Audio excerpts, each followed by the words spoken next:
Cheers, guys. Yeah, cheers. Let's Salute. do some talking.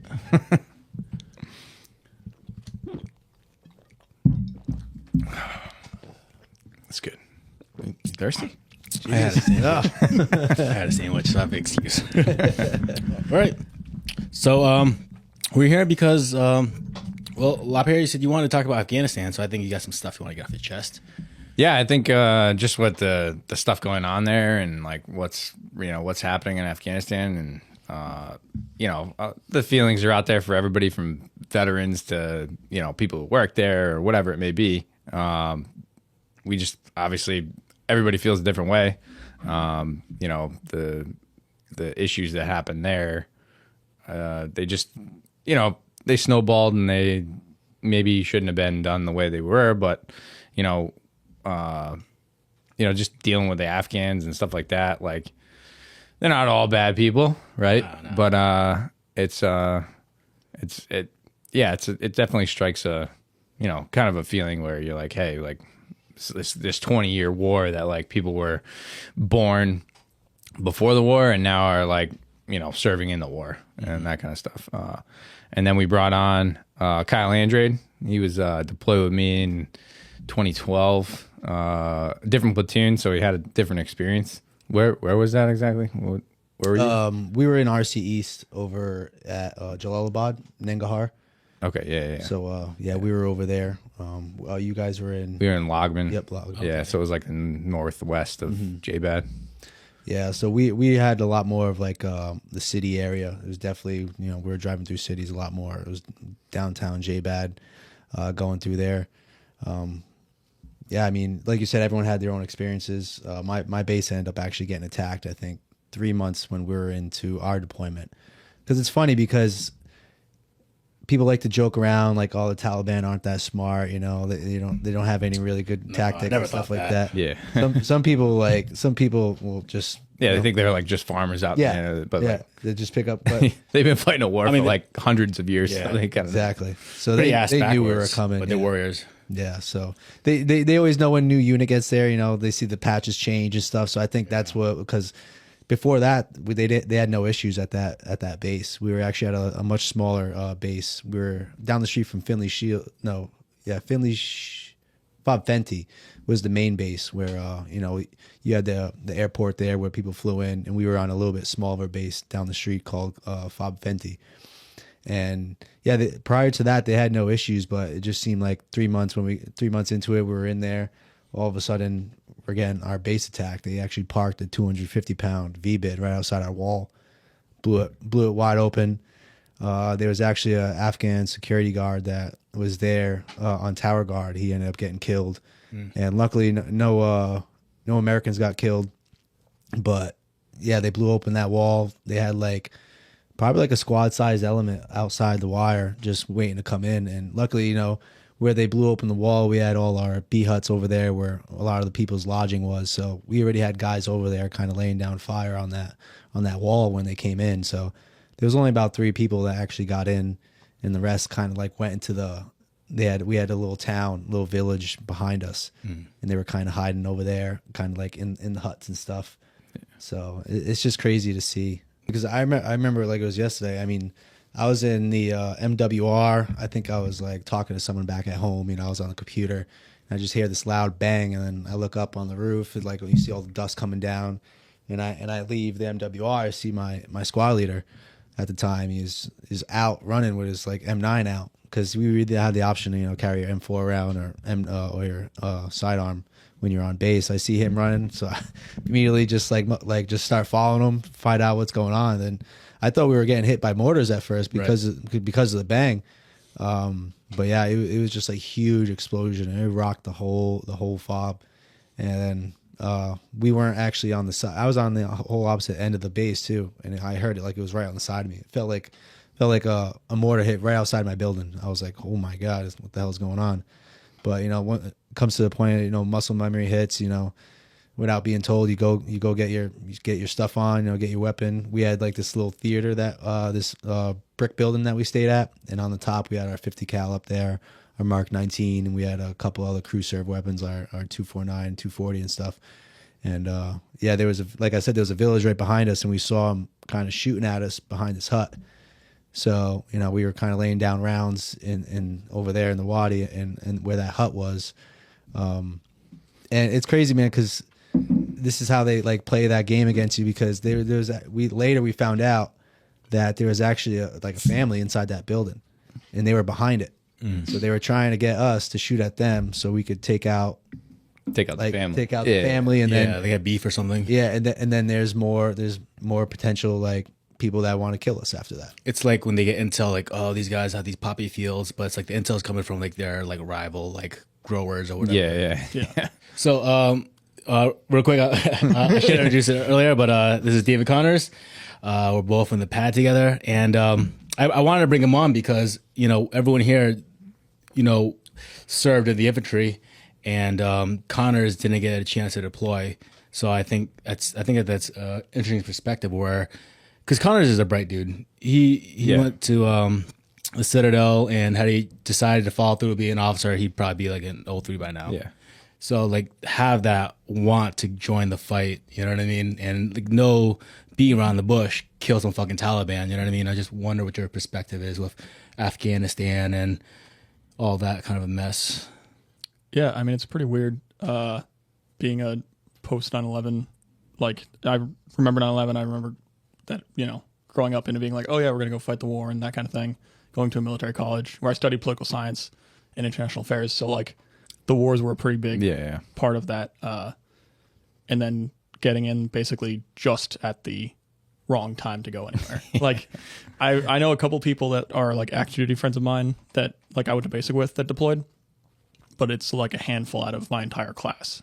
And like none of my peers have deployed, even my peers from the Citadel, none of them had combat deployments. They've done like Kuwait, they've done that kind of thing, but none of them went to, I know one guy that went to Syria. Yeah. But like other than that, it's really weird being in a wartime army not fighting a war because the war is not really there anymore. Yeah. I mean, so I had to like, so when I was with the LARS, like that's the reason you deployed prior to us, was because I wanted to get in. Well, yeah, you wanted to get it in, but like we didn't even know if we were deploying. Like, so like, you know, I got in 07, right? And then like, I'm like, we're deploying next year. All right, cool. Nope, did not deploying this year. And then it's like the next year. And then we ended up going in 2011 or whatever. But like, you know, before that, like really, it was like, you know, you had the one slick sleeve like running around and you're like, oh shit, like what the fuck, man. And but now it's like the opposite effect. So like now, like they're like, even in our unit right now is like there's way more I don't mean to call you slick sleeve or anything that, but like I mean like there's it's a different army. Like there's a different aspect of it, and like even like the guys that have been in and like have deployed, like most of them are getting out and doing other things or whatever. So like you have a different like you said, you have a different perspective as like, you know, seeing the Afghan war from afar rather than being there. And then obviously your political views kind of come into effect too, or not even your views, but like your teaching and stuff like that come in. So yeah, I appreciate it coming on. Yeah, stuff. That's actually, I remember when I first got in and was in the mountain company, it was almost every NCO had been on that 10-11 deployment. Yeah. And when I left to come to the pad, it was like maybe 50%. Yeah. Yeah. Well, so Lapierre, not to put you on that microscope or anything, but how are you feeling with Afghanistan? How are you? So I'm fucking pissed. And I'm not pissed that we ended a war. I think that, you know, we should have. We were there way too long. I mean, they call that place like they call Afghanistan essentially like the end of empires, right? Alexander the Great, same thing, right? The Romans, same thing, like going through there trying to like do stuff. The Russians didn't make it very far, you know, all this stuff. But you know, we were trying to do the thing that maybe the Russians didn't do, and we essentially, you know, the biggest thing was like hearts and minds, right? We're gonna like win their hearts and minds, then we're gonna do this stuff. And you know, I think we did a pretty decent job like setting up like the ANA forces. I mean, hey, you know, I was with them. I've worked with them. I could have told you they probably wouldn't have lasted that long. Yeah, I think any vet would tell you that. Yeah, like I think like having like a like being like, oh yeah, like we have this whole Afghan army that's going to take over and then like defend the cities from the Taliban or something like that. And then they, you know, it's they see the U.S. getting out, and I think one of the biggest problems with the U.S. is that we have a 4-year plan, right? So like every president comes in, and then it maybe changes after 4 years. And then like, so the Afghans kind of got wind of that. And then now they're like, well, you know, all you got to do, like you wait till another president and then things change. And I think the Taliban got that too. Like, and they were like, hey, like, I mean, they're not stupid people. Like they're smart. Like they've been fighting a war in their area for centuries, essentially, you know? So they've known what works, what doesn't work. I mean, I think one of the biggest areas was I can't remember the name of the valley, but like I remember reading the name of this valley, and the bear went over not bear went over the mountain, but was it into It's a Karangal, right? yeah, but it's like, so bear went over the mountain, and there's another one I can't remember the exact name of it, but anyway, it's it pretty much like names this one place, and that's like where we fought in Afghanistan, like where we found the Taliban at the end of it, right? Or so the end of, and I mean the end of it, whereas like we, you know, you went in there, we with the whole soldiers did all that stuff, like fought with the Northern Alliance, pretty much won Afghanistan. Iraq kicks off, so then we like let go of Afghanistan. You know, we could have just let the Afghans have it at the time, you know, for whatever reasons, you know, money or whatever it is. I mean, you can see it in many different perspectives, but like from 2001 we went in, right? And if you look at just like military tech and stuff like that, from now, like you're going leaps and bounds, and it takes a war to do that, really, because you're not gonna really upgrade your stuff unless you need to, right? So yeah, I mean I have a ton of feelings about Afghanistan, and I think the withdrawal part irks me the most, is that I don't mind the end of the war, but like tactically, like speaking tactically, like you're gonna end this 20-year war, like why do you end it at Kabul Air Base? Or not even air base, it's like international airport or whatever it's called, Kaya. Like we didn't even use Kaya. Like, I mean, like when we went there, we flew into Bagram, you know, we did Kurdistan to Bagram, you know, and then we dispersed from Bagram, right? So then we fly, you know, some guys had to go south, they went to Kandahar, right? They went north, they went to like Mazar Sharif or Jabad. And then so you have these like big areas that are built up. So like Bagram's like 40 minutes from Kabul, and it's got this big built up area with this big airstrip that can land anything, right? And we gave that up, and then we gave Kandahar up, and then we gave Mazar Sharif up, and then like there was no like backstand. So it was like, hey, like let's give all this up, and then like, you know, work with Kabul. But Kabul was like, I mean, it's a city. Like if you look at Kaya, like it doesn't serve any tactical purpose, because like there's mountains to your north, and then to your south is Kabul. There's like the city's like on top of the Kaya, or on top of Kabul International. And then you know, why didn't we go back to Bagram? Like why didn't we like defend Bagram and all this stuff, or keep the 3 air bases and then just go there and then like keep them all, and then like, you know, be like, hey, we're leaving. The date was fine, right? We're leaving on August 31st, right? Hey, Americans are leaving on August 31st. We have 3 air bases open. Kandahar and Mazar Sharif, they're going to close August 15th. All right, so make your way to one of those areas. I mean, we can get the word out. Like it was pretty easy to get the word out. I mean, people wanted to leave, and then you wouldn't have had the giant fuck up that happened in Kabul. You know, maybe Marines don't lose their lives because they're trying to defend to the last stand or whatever, and then even using Taliban as like a cordon force. Like how fucking crazy is that? Yeah. Like Pictures of Marines with rifles standing next to Taliban. Yeah, we're gonna fight the Taliban for 20 years, and then they're gonna be like, oh, hey Taliban, now can you guys protect us while we leave? Yeah. Like what the fuck? Like it's fucking crazy, dude. Like I just all of that. How much is that? How much does this like affect you? Dude? Like, is it like? So I just think it makes me fucking angry. Like it makes me angry that Not that we left, and I think we should have left. I just think it makes me angry that they fucking the way the way that we left was so tactically unsound. Yeah. It just makes me it irks me to like my infantry fucking blood. Like it's like lose sleep. Like, or you like? See, I don't How know. many times a day do you get angry about this? It's when I watch the fucking news. Okay. It's when I watch. So when fucking this whole thing was happening, fucking like I'm pretty open on Facebook or whatever. I'll fucking share shit and stuff.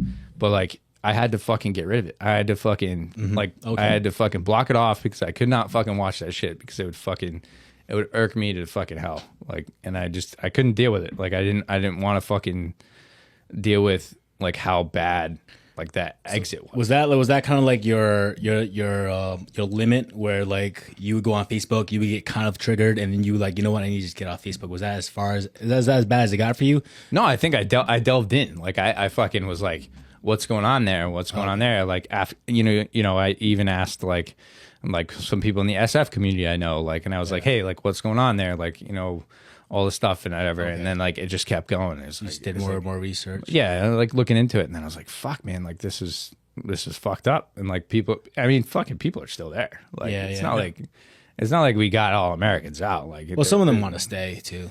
Yeah, like a Peshmerga kind of thing. Like, you know what I mean? Like they're like staying there to do it. So you could, am I hearing right? Like you would hear it and you would want to learn more and it would just piss you off some more, but you can't help it. You want to like find out more. Yeah, you can't help it because like I mean, I've been to Kabul. Yeah, I drove the streets of Kabul, like, and you know, it was like, what the fuck? And then like I remember, I was in the office like last week or whatever, and they watched there's a video going around with like the Marines took like pretty candid like raw footage of like what happened over there, and like, you know, as a parent or whatever, like seeing like kids getting like thrown over barbed wire or whatever it was like it really was like, what the fuck, like we fucked up so bad that like and like the Afghans, they were like, please let me fucking come with you, you know, because they knew it was happening. They're gonna die. Yeah. Well, I mean, not that they're gonna die, but like it's a totally different lifestyle, and like who knows? Maybe the Taliban comes up with like, hey, we're not gonna do fucking full Sharia law, and we're gonna do this stuff. But like, you never know. Like you know what's gonna happen there. Well, I think a lot of those guys were Terps. I didn't know at the time. I just thought they were civilians all trying to like, you know, escape from the Taliban. So yeah, but I wasn't like really Terps, pissed. It's but like I found out it's a Terps and their family. The majority. Terps and their families. Because like, I mean, you're gonna die. Their family's not safe even if they get out. It's like, oh, your husband was a Terp.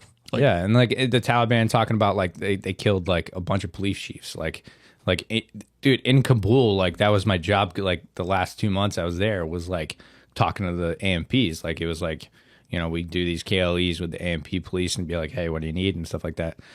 I'm not saying like, you know, I knew any of the person that was there, but like I did dealt with those. You made a connection, maybe, you know. Yeah. And it irks me to fucking high hell that, you know, we left the way we did. Not, you know, we should have left, but like the way we left was like it was crazy. So we were watching that video, the raw footage or whatever, and like you know, I'm watching it and like they're like, holy shit, like look at this, because like no offense, but they you know didn't deploy, so they, you know, made like, they're like, oh shit, like war footage, like I want to watch this, I want to, you know, it's cool, whatever. And I'm like, I can just feel the feelings like of those like Marines. Like I was just like to be there and to be in that situation where like is this worth my life? Not even that it's worth my life, but like they're like there with like they're pointing shotguns at females and women because like, or weapons, because they have to hold the line. They don't have a choice. Like it's their job. But like in the same effect, like that fucks you up internally too. Like if I were standing there and I had to fucking defend that area, but these women are yelling at me to take their kids, whatever, and I'm just like, and it's just like, holy fuck, like why do we come to that? You're empathizing with them. Yeah, and that's what fucking hurts. Yeah. What about you, Kyle? Like, what you struggling with any of this, or is it kind of like? So, I mean, I don't think it's affected me as much as Zach here, but it definitely leaves kind of like a sour taste in your mouth, because like you said, I mean, we were there in 2011 to 2012, and you know, we did what we had to do, and you know, you you kind of get a sense of like they're not all bad. We would do KLEs through like we would do missions. We go to towns, talk to the leaders out there, see if we can give them funding for schools and stuff. And then, you're kind of there with the local populace, So you have kids coming up to you. You have like these people coming up to you, and it's when you realize, Mr. Pen, Mr. Patch, Pen. So, and you realize like they're human too, they're not all bad, and it was just rushed, it's just all of a sudden like it's just a kick in the ass after how many people were lost over there in that war, and how long it lasted to end it like that, like how it got ended. You know what I mean? Yeah. It just like in such a rush, and It was an insult. It kind of, it's like a kick in the ass. Like what the fuck? Like I went through this whole deployment. We lost someone when we were over there, and just the countless others that were lost, and all the other units or whoever, and then to just leave like that, and it just wasn't a good feeling, but yeah, I don't know. Like I don't lose sleep over it. I mean, it definitely kind of makes me mad. Like I kind of just try to stay out of it because people, especially civilians, like they always have opinions on stuff, and it's like all of a sudden, like you would think some of these people should be over there making the decisions because of all the crazy stuff that they come up. Oh, why didn't we do this? Oh, we should have done that. Like no better than the politicians making the fucking ROEs on their fucking lofty fucking and it's just like I just try to stay out of it because the more no matter what, I found that the more I try to like explain to people like how things work in the military and like tactics wise and like the reason why we do stuff, they just don't get it. And it just gets me even more like angry, and it's not their fault. They don't know kind of how we do things and how things are supposed to be done, and they just like to point fingers. Oh, well, they didn't do this the way they should have. And it's like Zach said, I mean, imagine just being out there, like you see these people like fighting for their lives, essentially. Like, here, like I don't care what happens to me, just take my kid. I want a better life for my kid. Just get him out of here, because like you guys said, they know what's coming. Taliban are coming. They're gonna take back control, especially once they find out who is helping us Americans, especially the interpreters and stuff. Like, what do you think is gonna happen to their family? It's just a bad situation all around. But yeah, it definitely could have been handled a lot better, for sure. Sorry, that was It's getting fucking heated. If anyone's wondering, there's a tapping sound. There's a tapping sound we can hear in the headphones.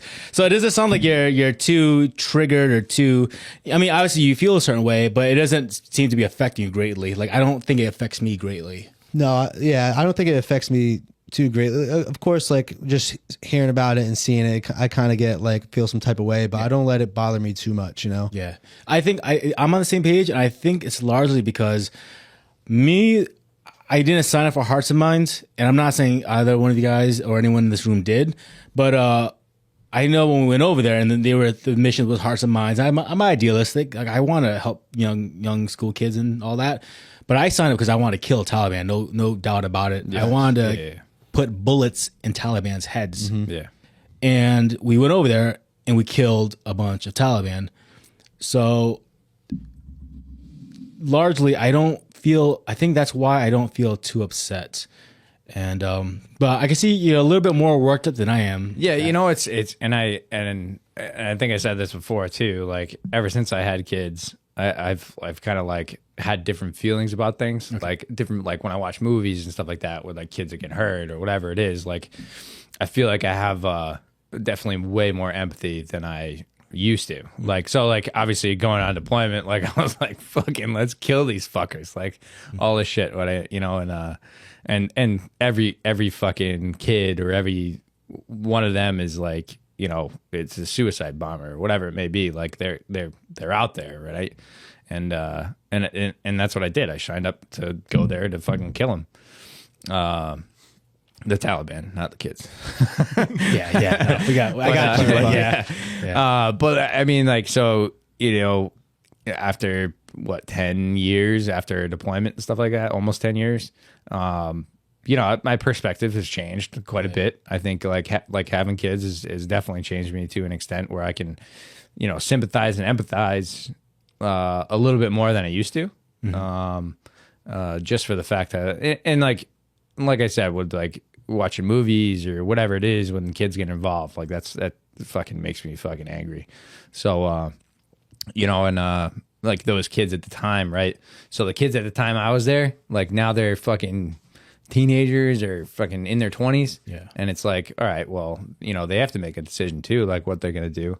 And I don't fault the Afghans for like what I do fault the Afghans for is like ANA was fucked up. Like, I mean, like all in all, all in all, like not all of them were fucked up, but like it was, you could see like going, like you go on patrols and then like we'd go on like these joint patrols and we'd be walking around with them and then fucking we'd be walking for like 10 clicks or whatever, 7 clicks, and like all of a sudden they're all back in the trucks and like they're just fucking smoking hashish, not giving a fuck, and we're like, dude, like this is your country or whatever. And it's not to their fault too, is that like a lot of people don't realize that Afghanistan, like the Afghans don't think of themselves as Afghans. Yeah. And I've tried to explain this to like a bunch of people, but like there's like, it's a tribal thing. It's like it's a tribal warfare piece that like we came in and we're like, no, now you guys are all Afghans. You guys are, well, no, I'm past you. Like that's the guy just down, like that's the Urdus over there. Like, no, like they think of themselves as like, and then the biggest guy on the block is the leader, right? So like, warlords. Yeah, like warlords and stuff like that. They take over, like the elders and stuff like that are a big part of Afghan culture. So, you know, and then the biggest, baddest are the ruler essentially at the time. Like if you go back to like essential medieval warfare, that's exactly what the Afghans have like gone, like they've you know, they defeated the Roman Empire, like the, you know, Roman Empire, like Russians, like all the people that went there essentially, you know, ended, right? So it's even Genghis Khan, right? He's there, yeah, you know, doing the thing or whatever, and like he tried to do a, like he did like a long stint there. Like he even separated, like if you like some of the walls that are in Afghanistan, like on top of the mountains, were separated by Genghis Khan's people. That's pretty right? impressive. yeah. Yeah, so like if you see the walls that were built like fucking centuries ago, right? It was because Genghis Khan like fucking had all these people there, and then eventually he split it up between his sons, and then it slowly like went out there. So like it's complete tribal warfare with like a little bit of sprinkled democracy on top. Like, and it's there's no democracy. no, but that's what we tried to do, right? We tried to throw democracy on top of something that, you know, had been there for centuries. And then we tried to do something that, you know, whether or not it worked or not, it's I don't know. I think it was almost like against the Afghan culture. It is. When you said that, a story popped to my mind. I remember I was in the talk for whatever reason, like an E4, you shouldn't be hanging on a talk. I was in the talk, and we had a problem where someone kept stealing fucking the fuel drums, you know, for the generators. Oh yeah. So they caught the dude, and it was one of the A&A guys. And I remember this dude too. He was one of our badass guys. Like you said, like most of the A&A guys, honestly, they were just kind of shitty soldiers. Yeah. I think maybe 3 out of 10 you would be good, right? Yeah. So I think this guy was one of like the OG vets, and he was a little dude. I remember, like, so my commander at the time, he was a bigger dude, and pretty sure he spent his entire career in Ranger Bat. And the guy was he was kind of square up against my commander talking shit, and then my commander was like, "You tell him I will fuck him up. You tell him that." He was like, "Translate that. I will fuck him up." And then like he picked up from his body, said what was happening, and then I remember I was just still watching it all, and the guy was like trying to like apologize in a way by explaining. He was like, "Hey, listen, this is Afghanistan. This is just the way it is." He goes like, "Yeah, maybe it's not right for us to steal it, but like we gotta do what we gotta do." And like I think that's the culture, man. It's like it's until the bigger survival. dude says and until the bigger dude smacks you down. Yeah, exactly. Because that's what it was all about, and or that's what it is all about, right? So like and the perfect example of that is that like everybody's like all up in arms about what we left there, right? Like equipment, military, right? That does piss me off. However, like if you look at it, like we set up the ANA, right? We set up the ANA, like Afghan Special Forces. We set them all up with like you know, the Gucci shit, right? We set them up. We figured, hey, give them the best stuff that they can survive. Give them the best training. Like, I mean, our SF teams were there forever, like training dudes. So we set them up. We do all the stuff, and then we're like, all right, we're leaving. And then, so what does an Afghan do when their boss leaves, right? So when their like warlord leaves, what do? It's gonna fuck off. Or they find the fucking next warlord, like. Well, right, yeah, like that's the thing is, it's like you took a dude who makes $200 a year farming poppy seeds and gave him $500,000 MRAP. What do you think he's going to do with it when you leave it? That's a good like point. You know what I mean? It's like you've given the Afghan National Army more money than these people could ever imagine existing in the world, and then are like, here's all these toys, see ya. And they're like, okay, we could fight the Taliban and die because the Taliban's better at fighting than we are, or we could give this stuff to the Taliban. They hopefully won't kill us. And I'll make some money on the side, maybe. Yeah, and I think that's what the like everybody was like up in arms about Blackhawks flying around, like the Black Hawk or whatever. They like the Taliban were flying a Black Hawk, and it's like no, the Taliban wasn't flying the Black Hawk. You know what was flying the Black Hawk? The fucking A&A dude we trained to fly the Black Hawk, and then the Taliban roll in, and they're like, oh shit, fucking new boss. Where's my fucking black hat? I'm not gonna lie. Here's my black fucking turban. All right, here we go. All right, don't kill my family. I'll fly helicopters for you, Dude, like, yeah. like perfect example. Like, I mean, it's like, I'm not gonna lie, I didn't get too angry, but literally I saw that post, and I know that's not one of ours. Obviously, you look at the fucking colors here; it's not one of ours. Yeah. But obviously, like, no, it is. We probably funded it is one of ours. Is it? Yeah, Well, it's a that's- Black Hawk. I was gonna right? say that's the thing is like where do you think they got a Black Hawk Well, from? that's what I'm saying. That's what I'm They saying. painted it fucking Afghan. But Okay. like, yeah. Well, I just knew like we funded it, right? And like literally, that pissed me off. I don't know why, but just the idea of like them getting their hands on a 240 and turning it on us or our fucking NATO allies just fucking pisses me off. I was actually sitting right here, and I was like, sometimes I come in here to read. It's a little bit quieter. I literally had to go make myself a fucking rum and coke because like for an hour I was fucking fuming, dude. yeah. So it's not affecting you. Well, that was the only time. After that, I stopped giving a fuck. All right, I'm a pretty straightforward guy. So that was the only one time. Other than that, seeing that, I was pissed for a good. It comes in waves, you know. It comes in waves. Yeah, you're right. That's that. Yeah, but that's like how everything is too. Like we've talked about it before. It's like it's like fucking. We say 0 to 60, but it's not really 0 to 60. It's like all this other shit. Because you're not ever starting at zero. You're always like a little bit. You're always a couple steps. I had to up learn and that then- through my therapist. yeah. I was like, breathing techniques. Yeah. Yeah. Right. I remember Terry came in and work the day after he had that talk with the therapist, and he was like, I realize why I get mad all the time now because I'm never at 0. I'm always at 40, and I go from 40 to 100. I just say some random shit. Connor's like, "What are you talking about?"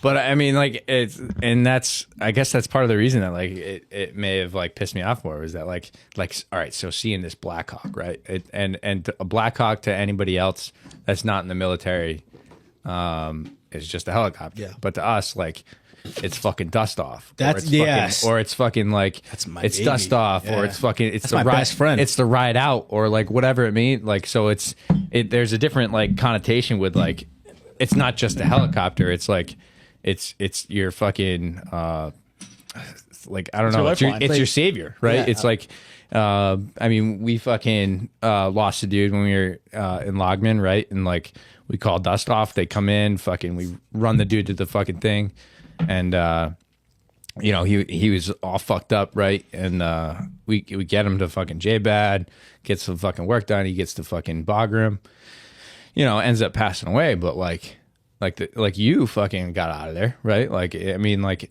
it's like your savior, right? So this like dust off comes out, and then this fucking out of the fucking, you know, the big blue yonder, and this thing comes down, and it's like this, it's a hunk of metal, and it's spinning blades, but it's like more than that. It's Personal. Yeah. Yeah. I mean, think about. I mean, have you ever been on a mission when you just think about like when you're in your op order and you use like the air assets you guys have? Like I remember whenever I was on op order and they told me we had Apaches on Feels so standby. good. Oh It's like- fuck yeah! I was saying that before yeah, another like- time too. Every time I hear like fast movers, my heart just feels. Ooh. Yeah. You feel all cozy inside. Yeah. You're like, I remember I was a gunner on a mission and we had air assets and then you know dust off. I mean not dust off, but you know air calls. Yeah, the CAS in there. CAS close air support calls us and says that you know they're gonna do a flyby and we're still on our way to there. And all of a sudden, they come out of nowhere, right behind us, flying low, and dude, it's just like it's an inexplainable feeling. It's just like, patrolling like yeah! this. You're like, yeah, yeah. Everyone's like over the comms, like fuck yeah. They're like flying in real low. It's like fuck yeah. Like it just gives you that motivation. Like yeah, like someone fuck with us now. Like I don't even think I told you this one. So we had fucking.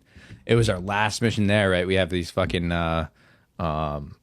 We go to this fucking mayor's cell. We fucking leave there, and on the way back, we like the Kiowas had like killed a dude like down south, whatever. But they're like marching the dude to our base. So like now we're like, oh fuck, we gotta come back to this fucking thing. So we drive through.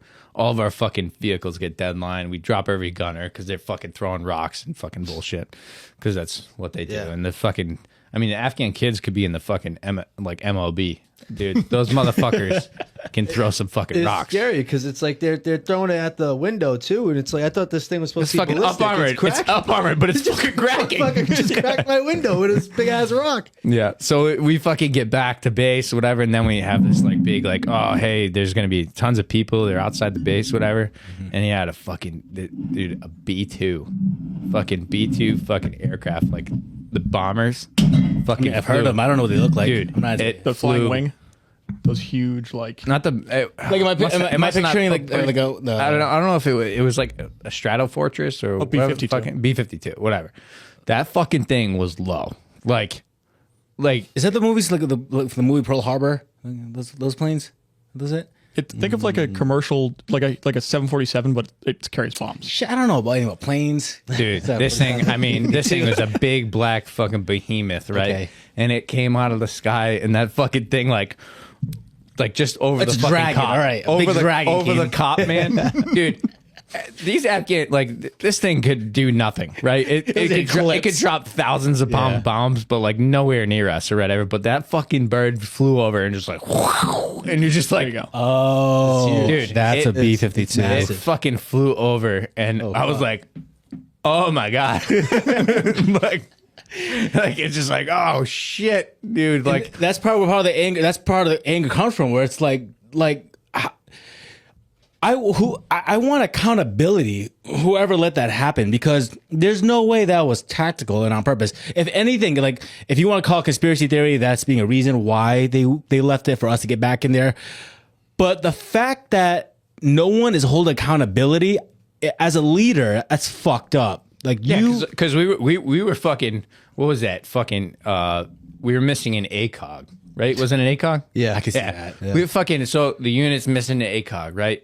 And we're like, Shake down everyone, shake down the A&A. shake down, Yeah. like you're not leaving, fucking check your cars, like all this stuff. Like we can't find it, fucking ACOG, which is like literally an optic. It's like not, we get it, it's but not like but it's not a cigar, you know what I mean? But it's a sensitive item, right? You think of fucking Blackhawk's a sensitive item? Like Yeah. no, Blackhawk's not a sensitive item. piles Like, and Missing on piles. your hand receipt. yeah. Fucking 240 saws, and I'm like, Yeah. Yeah, the those piles of weapons that shit. are to use on us and NATO allies. It's just Yeah, like, and it fucking makes me. I mean, okay, maybe I am fucking- getting angry. Okay, whatever. Fuck you guys. Yeah, now that I think about it, it's like you see, I would see these pictures of these like the Taliban, just all decked out in their uniform, like with the fucking nods on. with, Oh, our, with, with God. our weapons. Like, who the fuck do you think you are? Like, these guys are like over here fucking sitting there posing with our fucking gear. Like, They got better shit than some of that we do. Oh yeah. yeah, some of those, because of, rifles. I'm like, because holy the, shit. the Afghan commandos. I mean, they were fucking. They had the Yeah. shit. Whatever. And dude, they were ready to fucking. They were ready to like throw in the towel. You know, like Super fast. Yeah, at a certain point, and like I don't know who it was. I think Bush was in the office. It was like, yeah, no, fuck you, and look at them now. Like they waited us out. They had literally just 20 years of training. Yeah, but us. but like they said, the fucking Taliban. They're not on a 20-year timetable. They got nothing to lose. They're not Yeah. on a 5-year timetable. They're on like a time. century timetable. Home- Like nothing but time. they're like, hey, we're gonna fight this war, and then our kids gonna fight the war, and then our grandkids gonna fight the war, and guess what? Like, you know, hey, fucking, what would we do if we had like an invading force in America, right? So like, Yeah. it would be generations. Yeah. that would be like, I would expect my grandkids, You know? grandkids to fight. and they would, Yeah. right? They and exactly what they would like. They'd be like, okay, yeah, nobody's fucking with us. Like, it's just, it's the timetable of Afghanistan is just it. And like I said, fucking leaving there was the right decision. Yeah. It may have been fucking 10 years too late or whatever the fuck, but it fucking it does irk the fuck out of me that like they do have all our shit. Like literally the enemy that we fought for 20 years now has control of all of the assets that we gave the Afghan people to defend themselves. And then they essentially rolled over and gave it to the Taliban. But to an extent, like you can't fault them for it because like what would you do? Yeah. Like what would you do if your family like all of a sudden like and fucking it made me crazy. I saw a video of an Afghan like lieutenant or whatever, like in the Afghan army, like, and he didn't want to give up his rifle. And he was just like, no, I don't want to give up my rifle. Like, and then like the chief was like, or the commander or whatever was like, no, you will give up your rifle to like the Taliban. We're going to do this or whatever. And he's like, no, I fought this and did this. And then like some of those people were like, that's what they wanted. They wanted like to, be a freedom force for Afghanistan, which is like, it's fucking super admirable. And that's why the Panjshir, right? So the Panjshir Valley never been conquered by any other organization. Like the Taliban saying they took it over and all this stuff. And then the vice president of Afghanistan literally went back to his home in Panjshir and was like, hey, like everybody's like, oh, the Taliban's like, hey, your leadership in Kabul, whatever, left. They left you here, whatever. No, this dude fucking, and I got to give it to this dude. He's fucking badass, right? Fucking vice president of Afghanistan. And then he's like, no, fuck that. I'm going to Panjshir. I'm going to fucking defend to the last fucking drop. And then like 70-year-old dudes and all these people like defending Panjshir. And I'm just like, dude, send me in. I'll fucking go fight with you fuckers, and, but yeah, it irks me. It definitely does. And obviously I think it irks everybody, but like to an extent, I'm going to ask you a sensitive question. Well, both of you guys. Obviously, here we go. If you don't want to answer. Getting all sophisticated here. Well, no, I'm just curious, and I'm not trying to play psychologist, but I am curious. But how much do you think of Dennis's death affects, like, how you feel about the response to Afghanistan? So I don't feel that, like when Dennis died, like I don't feel that, like, and it was an unfortunate accident. It wasn't like, it wasn't like combat essentially. But yeah, I mean it does weigh on me a little bit. Like it's like, hey, like fucking, we did lose a dude over there, like to a war, and like many other units and whatever lost like way many more people. And I can say that like losing Dennis made it just like, I guess it made it real to an extent. Like it's like, like we were there, we were doing something and like shit happened, but like I kind of like had some vested interest, not vested interest, but like, I don't know. Yeah. Some vested like something in Afghanistan, to an extent, like hoping for the best essentially. And then like seeing it just like fall, like to an extent, you're just like, fuck dude. Like, I mean, I could say the ANA would never gonna make it. I could be like, dude, yeah. Some of these fuckers, like, some of the fuckers, good dudes, right? Like they're like want to defend their shit. And like, hopefully they all make their way to the fucking Panjshir and fucking add to their fucking, their resistance and defense. But like, it's just like, yeah, it fucking, I don't know. I'm not sure how I feel about. But it doesn't like Dennis there. You don't think it like convolutes or greatly affects on any sort of like issues you have? No, because I think when we all went there, I think we all like had the idea that we could all fucking die. Yeah, okay, like, I'm on the same page. And like yeah, I think we knew what we were getting into. Yeah, to an extent. So like, we had an unfortunate event, but like we all knew going out the wire, like, fucking. And that's why I say it was so easy, because like you literally went out the wire and like it was like, hey, I'm either gonna fucking live or I'm gonna die, but I'm okay with that. Like there's a lot to be said about doing that. Like, and I think you grow, and you also like have been affected by that. Like, even if you never took contact in your entire time there, you essentially have that feeling like, hey, I'm gonna leave the wire, I'm gonna die, or I'm gonna come back alive. Like, whether good or bad it affects you, it definitely, I think it does. It takes your mental limits to a whole different place. It's almost like if for anyone was a civilian watching, it's like, I'm going to go on vacation and I might not come back home from this vacation. I might die. But if I don't die, maybe I'll take another vacation and I might die on that vacation. I don't know if that makes any sense, if that's that close to at all to how you guys feel. But yeah, what do you think, Kyle? I mean, Dennis was in your platoon, Yeah. so you had a lot closer ties to him than I did. But I mean, when we got the word, because we got the word out to us like right away, and when we heard what happened, it was like, well, like holy shit, like he said, like we knew, like you obviously know the risks. We all knew what we signed up for. We all knew why we were there, why we wanted to be there, and we kind of accepted that, everyone. But that made it a lot like realer for everybody. It's like holy shit, like especially when like the accident that happened, it's like you expect like to go out in combat, like fucking taking someone down with you, and it was just like a shitty experience, and we all it was kind of like an eye opener to everyone, especially in my platoon. It's like we started like looking around, looking at each other, like dude, like yeah, we gotta fucking look out for each other, like we gotta, just fucking make sure we do everything we can to bring everyone back home with us, and it kind of plays into us leaving like the way we did. I would love to say that we left and Wyco could have been fucking like happy, like hey, when we went out there, we did our thing, and it wasn't for nothing. But now you look at how we pulled out, and just like the shit show it was, it's just like, well, what the fuck, like what was this for? Was this just for to just fucking just rush out of there and not even fucking stop to think what the fuck we're doing and how we're doing it, so it was just tough. And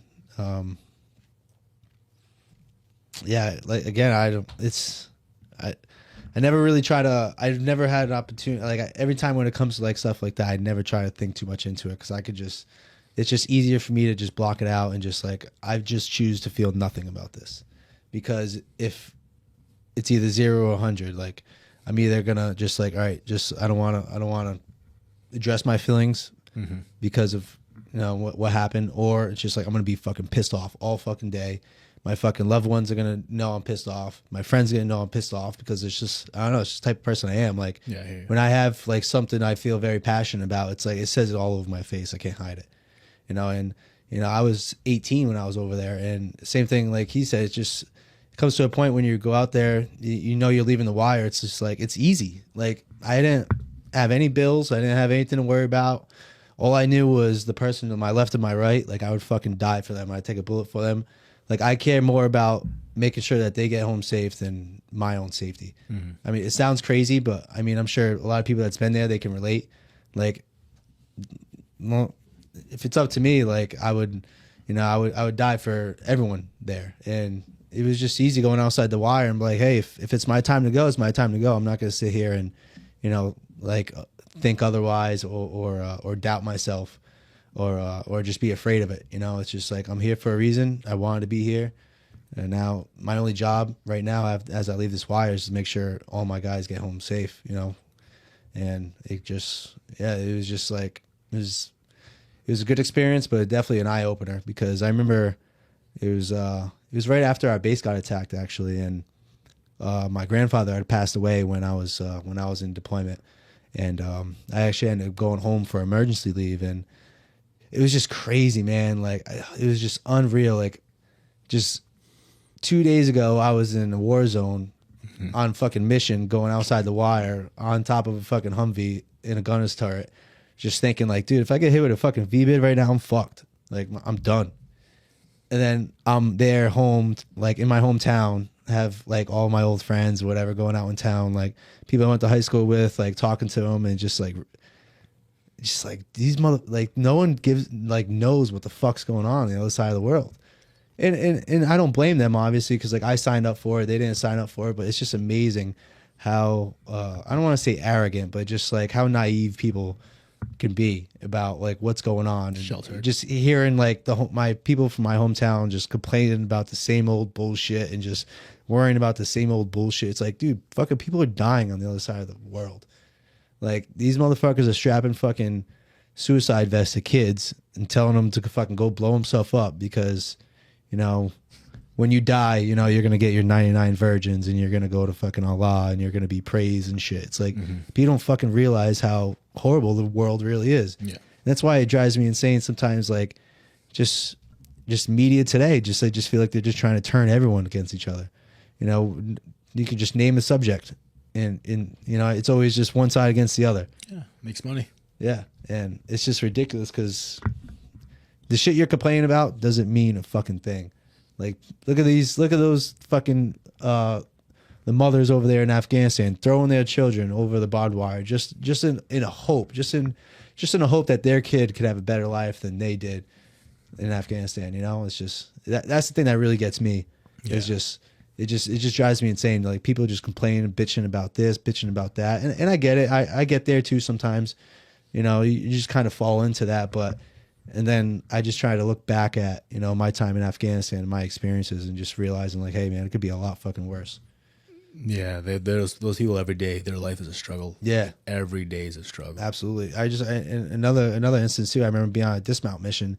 It was actually the village right behind our base, and just walking through there, you know, making sure we're keeping the peace. So, you know, with that base attack didn't happen, but of course, apparently that didn't do anything. You know, that didn't, you can only do so much. Yeah. So, but I just remember seeing these kids just playing in a pile of dirt, and I don't have kids, you know, but it broke my heart, like seeing these fucking kids like playing in a pile of dirt. And you know what the kick of it is? Like they were having the fucking time of their life, just like them with kids their in friends. a pile of dirt. Definitely, there's still. Yeah. I was gonna say, I literally played it. I was literally.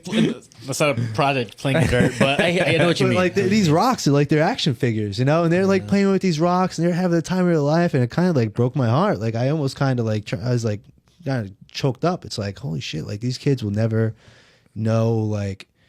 Yeah, nobody's gonna get him a Batman for Christmas. Yeah, like nobody's gonna like get that stuff. Which, you know, they don't think of it themselves that way either, too. But it's, yeah, it just makes like us, like me, especially like humble and appreciate a lot more. I just really wish people, you know, could realize what's going on in other parts of the world, and just come together for a little bit, you know. Yeah. Just, none of this you against me. let love bullshit. triumph. Yeah. Yeah, I know what you mean. It's cliche. It's hard.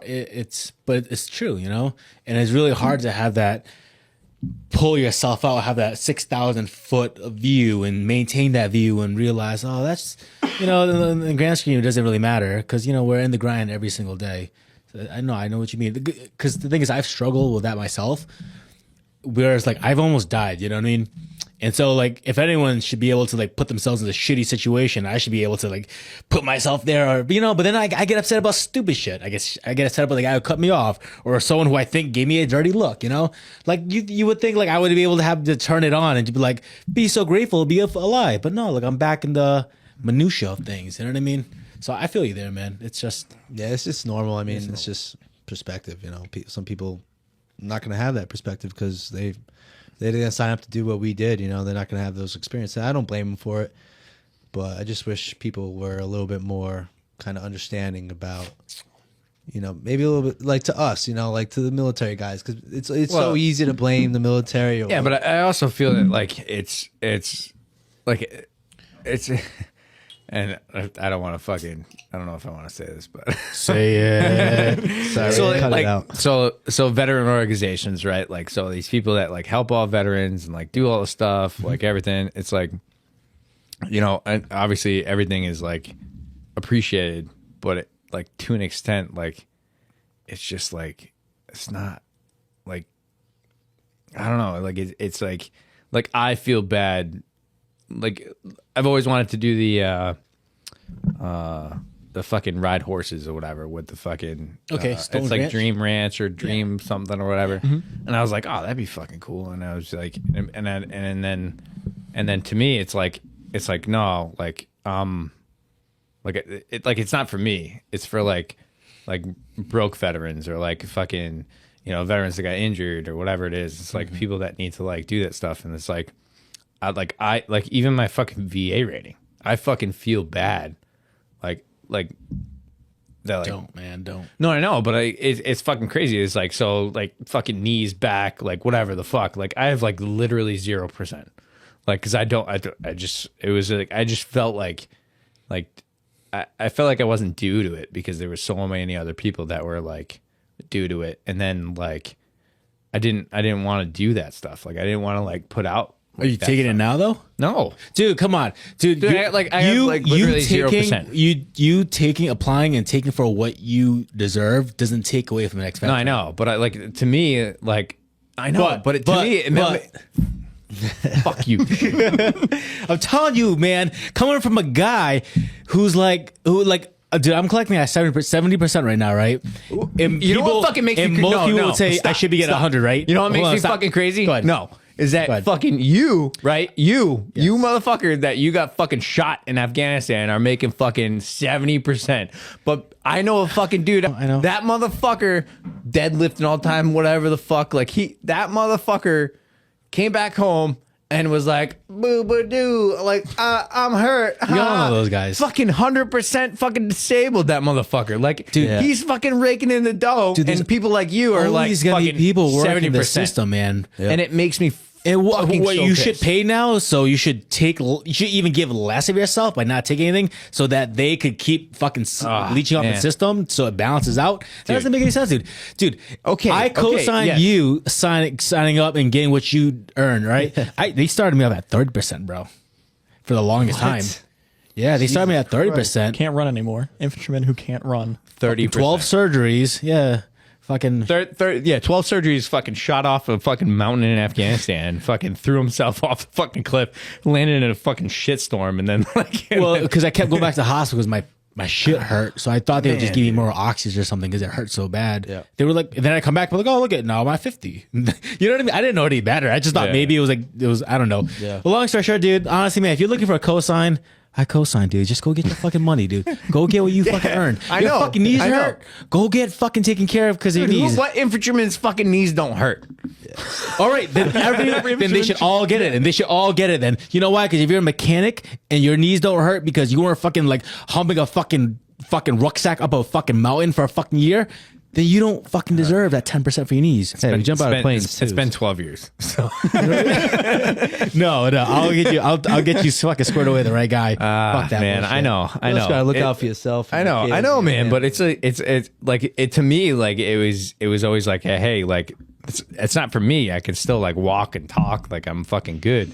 And then like you see like some of the Afghan vets or fucking Iraq was even worse. Like, and like your instance, like fucking 70%, and then I know people that have fucking 100% that got nothing, and I'm just like, so that Seriously. that pisses me off way more than I know fucking people have 100 Afghanistan. and like 10%. I know a guy that I don't think it's the same guy. No, just probably not. but There's same many of them. Yeah, one guy 100% free laptops, fucking like anything you can name of. Went like all those programs, he would find out about it and just get fucking free like laptops, free electronics, like everything. And it's like 70%. Like this guy's got fucking 100%. I know for a fact he didn't do shit.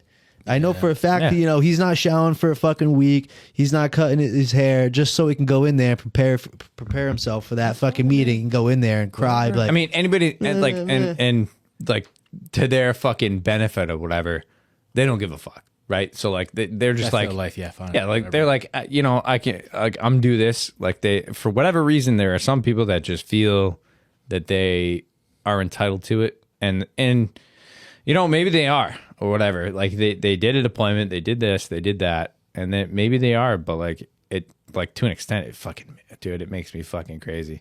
But Connors, I brought Connors on because, like I said, sign up to be an I'm infantryman. sorry, we were like we literally have like so unavailed It's you. just the way it goes, man. And like I said, brilliant kid, brilliant guy. Sorry, not kid. You know what I mean? I'm not that smart. That's not go. And could do a lot of things and decide to join the infantry. And anyone who joins the infantry joins because they have a passion. They want to get in the fight. Yeah. They see some fucking injustice and they want to put themselves in the middle of it and right the wrong. And a part of me, like, it breaks my heart that like you couldn't get involved. And I just want to know, how do you feel about that? I mean, I know that it's gotta hurt, but like, I don't know. What are your thoughts? I mean, it's a really weird thing being in the infantry for years and not deploying and not having a chance to deploy or anything. How old were you signed up? I joined I was 23, 20, Okay. or 24, 22. Okay, so 22. a little I was late. 22 By when I industry joined, standards, a little late. Yeah. Yeah, I was 22. Well, I'd gone to college and gotten out of college and all that stuff. And yeah, I joined because I was like, there's some people that are really, the world would be better off if they were dead. And sometimes we need to make that arrangement. Yeah. And that's one of the things about like, right, I don't think when you look at Afghanistan, it's like clearly most of the people that we killed there were like very bad people and the world is better off that they're not around anymore.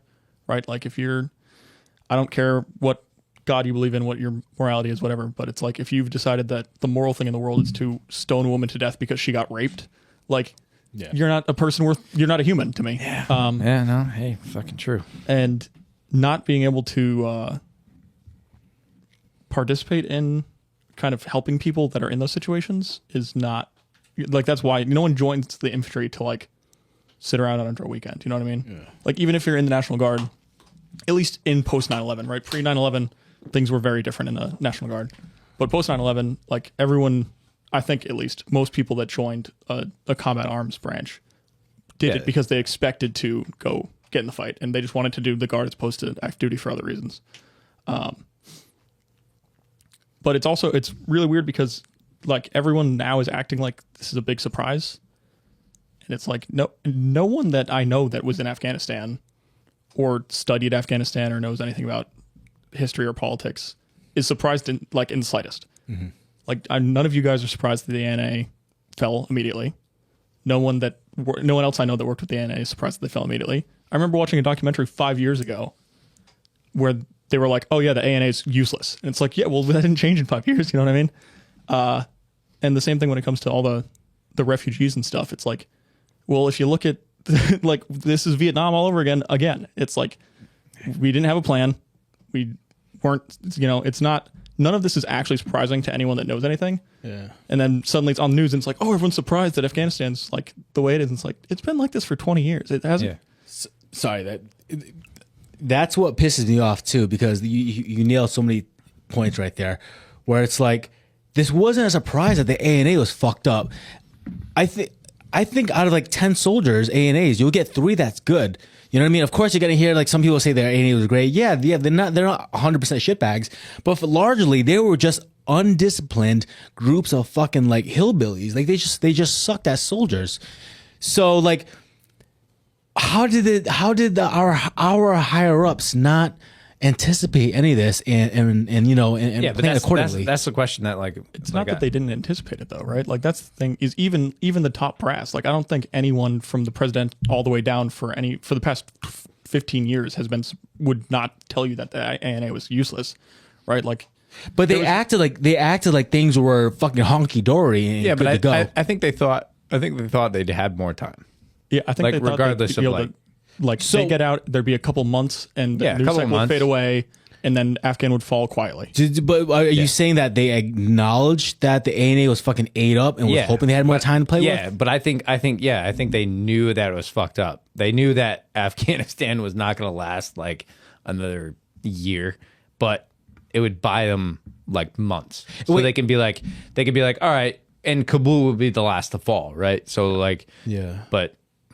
Yeah, well, yeah, and they like it's also the same thing. I was they wagered, they essentially wagered on it, and they were wagering that the news media would continue to would stay working the same way that it currently is, right? Were they wagering, or were they hoping that the fight would continue? Like they did not anticipate Biden being in office because the pullout plan though started under the Trump presidency. Yeah. Right. Like this is a two. Right. This isn't. Oh, I know. Yeah, like, this isn't a surprise. It's not just yeah. Biden. Yeah. It's the plan to go out. Not to mention the fact that like most of people involved, right? Like yeah, the president and the president's direct staff has changed, but like the State Department people are all the same. The people that are high ups in the military are all the same. Like this has been a plan that's been like rolling under these same people for the past 10 years. Which is what's crazy to me is that it you know, and I hate to talk. I'm not really talking bad, but like I hate to say that like are they so tactically disconnected, like that they thought that Kaya would be the place to get everybody out? I think that they or was didn't it expect to have to get everyone out that way though. I think that's if like we were saying before, if they really thought we were going to make it another 3 months, then that's also why they like, oh, it's okay. We got a couple months to figure out, figuring out how we're getting the perps out, whatever. Like the same way they were expecting to leave the embassy in place, and they were expecting to, like that's why they had to burn all the embassy documents like overnight, is because they expected to have months to move. Yeah, no, I can see that. I can definitely see that. Like, you know, I can definitely see an estimation of like keeping it for, you know, a couple months or whatever. Like, you know, politically or whatever. It's like, hey, you know, we need to keep this place, you know, somewhat sound, and like, I mean, I wouldn't say we, but like they obviously underestimated like the Taliban influence, like to an effect. Definitely. Like, so it wasn't just the ANA defending; it was the fact that like the ANA knew that the Taliban was going to take over. So essentially, why not? Like, because there was no fighting. Like in most of these areas or whatever that the Taliban had taken over, they probably went to the police chief or went to the ANA chief in the area and was like, "Hey, we're gonna take over here.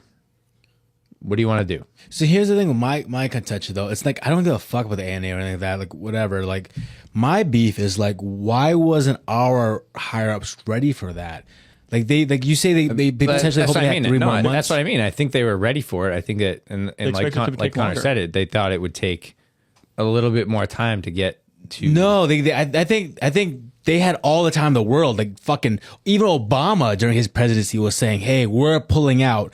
Any talk about pulling out, they should have had been ready by now for fucking the next incoming president. Yeah, but the people that went there or the people that like, I mean. I don't know how long. I think it's the consequence. Yeah, but I don't know how long a visa takes, right? Like, so I don't know how long that takes or whatever to get out of Afghanistan. Like, you know, I know there was Terps that we were with that like applied for it. They waited a couple years. Some of them got Fuck here. that shit. I'm not letting them off the hook. No, I'm not letting them off the hook. No, I think it's such their incompetence on taking care of that situation is just so disgusting. I don't think there's no letting off the hook where they were hoping we had 3 more months and then 3 more months would have like fixed everything.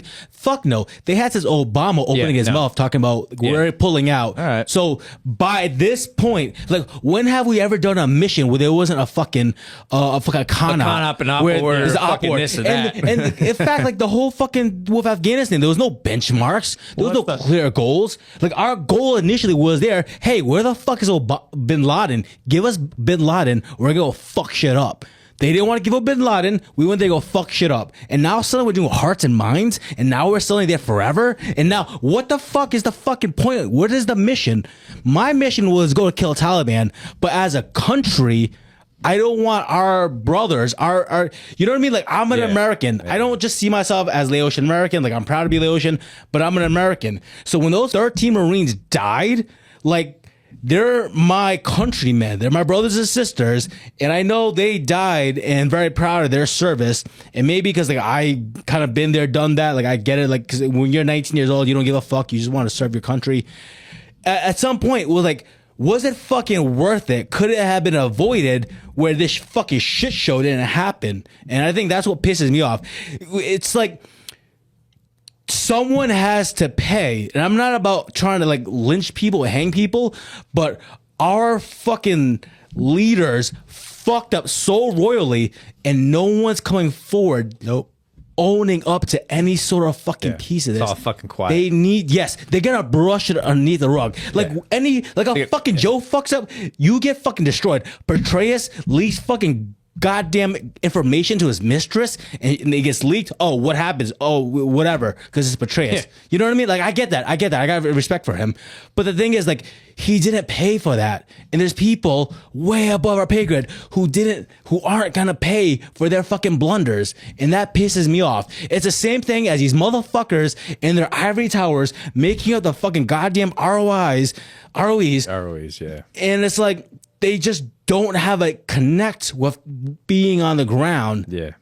And for Listen to me, your it's fucking like, ground. What it actually fucking Yeah. takes to get the fucking job done. That's the thing, though, right? It's like this isn't surprising to them because they knew this was going to happen. But if they thought they had more time, and I see what you're saying. the whole point. But because like, they're just a bunch of fucking. Yeah, they're gonna cover it up. They're Yeah. gonna be like, oh yeah, we're out of Afghanistan. Yeah, it imploded. well, and that's Whatever. they were banging Like- on the media working the same way it has for the past 15 years. Where I was reading an article the other day, and before the pullout from Afghanistan, Afghanistan was on all the mainstream news channels, like Fox, CBS, NBC, CNN, as on the 5 o'clock news for 5 total minutes in the past 5 years. Yeah.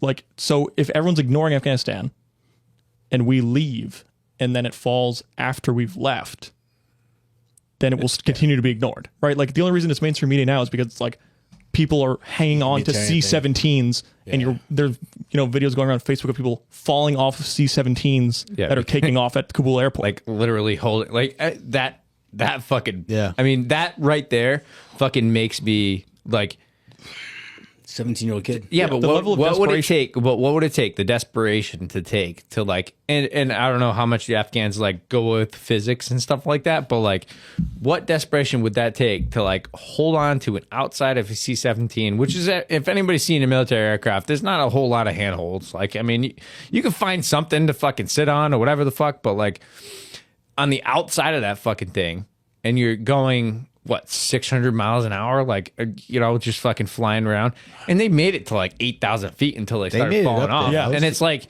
it's like the desperation that must have clung to their fucking beings and their minds at the time was the fact that they wanted so bad to get out of Afghanistan because they knew it was coming, that they were desperate enough to hold on to an Air Force aircraft. Well, and that's like the 17-year-old kid, right? That kid doesn't know Afghanistan outside of American rule, right? Like that kid grew up in like functionally like a Western school, like is educated To an roughly as a extent, Westerner yeah. would be. Well, especially if they're from like one of the more urban areas in Afghanistan. It's like the areas where we've had the most influence. Well, for if the most they're time. in Kabul, they're definitely Exactly, from an urban know. area. So it's like you have an entire generation of Afghans that were not alive for the Taliban. They don't rule. know what the Taliban's going to do. Like even someone in their early 30s probably doesn't remember when the Taliban was in charge, right? Like if they were like 4 or 5. Yeah. Yeah. Fuck. And that's another thing that pisses me off too. The fuck. Really, this whole thing pisses you off? Okay. So we're maybe- changing our minds maybe- here. We're having an maybe- intelligent conversation, and now you're pissed off about Maybe everything. I am a little more pissed off You were the than I thought one. I You were the was. one that was like, "Hey, no, I guess it not. doesn't affect me that much that Afghanistan's the way it is." But you know what? I'm Roll the fucking tape glad on we're that. doing this Roll the thing. tape on that. Jesus, man. I love these things because I love you, Terry. Strong feelings for you too, Zach. Strong feelings for you too. But honestly, in all seriousness, like Mike Turp, when we were there, fucking young kid, fucking young, scrawny kid, and like so much love for him because he would always be like, yeah, fuck the Taliban. Openly was like walking around, like he knew like they could see us, and like he was just so about us. He's just always so proud to be working with U.S. and soldiers and just helping us however he can. 100% like a good kid, and like the thought of him like not getting out on one of those birds is like he's fucking dead. Yeah. And if he's not dead, he has to play the role of the Taliban or him. Yeah, he's got to fucking, he's got to change his fucking mindset. That's the only thing. And the thing is, like, we didn't help him out. If we didn't help him out and get and fulfill our word, like, what the fuck? Yeah. That's another like. It's just like someone needs to be at least nothing might ever come of it, but at least fucking question this fucker. Like make him say something. Like why did you handle it the way you did? Why did you go about it. But Right. like you said, that would never happen. It's all getting swept underneath the rug. Yeah, and it's fucking like, isn't there like military advisors like that these people go to and fucking like, hey, like, how should it just blows my mind how something so simple can be overlooked. Like, all right, we need to get everyone out of there. What are we gonna do with the equipment? Right. How did that never? And I get what Connors was saying, where it's like they're so in their ivory towers, they I just get keep it. thinking, Yeah, oh, I we have a have few more more months, a time, few more we have- months. But to me, it doesn't I don't give a fuck. This is what happened. Someone needs to fucking pay. At least you be can't- questions, at you the very can't least, fucking like- keep putting it underneath the rug. You know what I mean? Like, what do as soldiers we always talk, especially infantry? You fuck up, you're gonna pay. And now we don't expect our senior leaders to fucking be held accountable for their blunders. Yeah. Even if it wasn't just like one person, come together and be like, what the fuck happened? So we could figure this out. Because we need to give we owe our soldiers an answer. What happened? You know what I mean? Just like the whole situation, it's just like that drives me insane. Like these 12 Marines died, and then was there even that much media coverage on it? Yeah, that we found out that they died, but I mean, look on the flip side when the whole George Floyd thing happened. I don't want to get into anything too controversial here, but like someone paid for that.